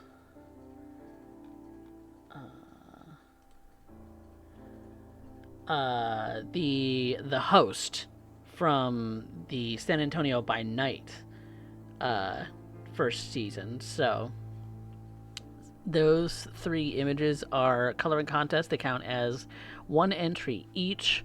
I'm setting up yes, we are wrapping up here, Vancouver. For that coloring contest, it'll be like a spinning wheel kind of thing. So that's why you get more than 1 entry for each one. Fan art for either San Antonio by Night or War in the Soul City will count as 2 entries. So if you want to draw original artwork for that to get into that contest, it will also be a free 2-hour commission from me to celebrate the affiliate anniversary of this channel. So, who would you like us to raid, Vancouver? They want to suggest a raid. But yeah, I appreciate you all for coming out. You guys are great.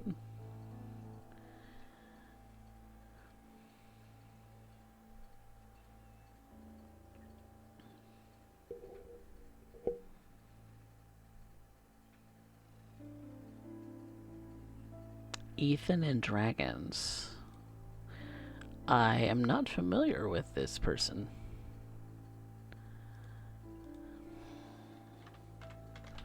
Night, Joel. Good night. Good night. Yeah, well, thank you guys so much for watching, and we'll be here next time. Bye-bye.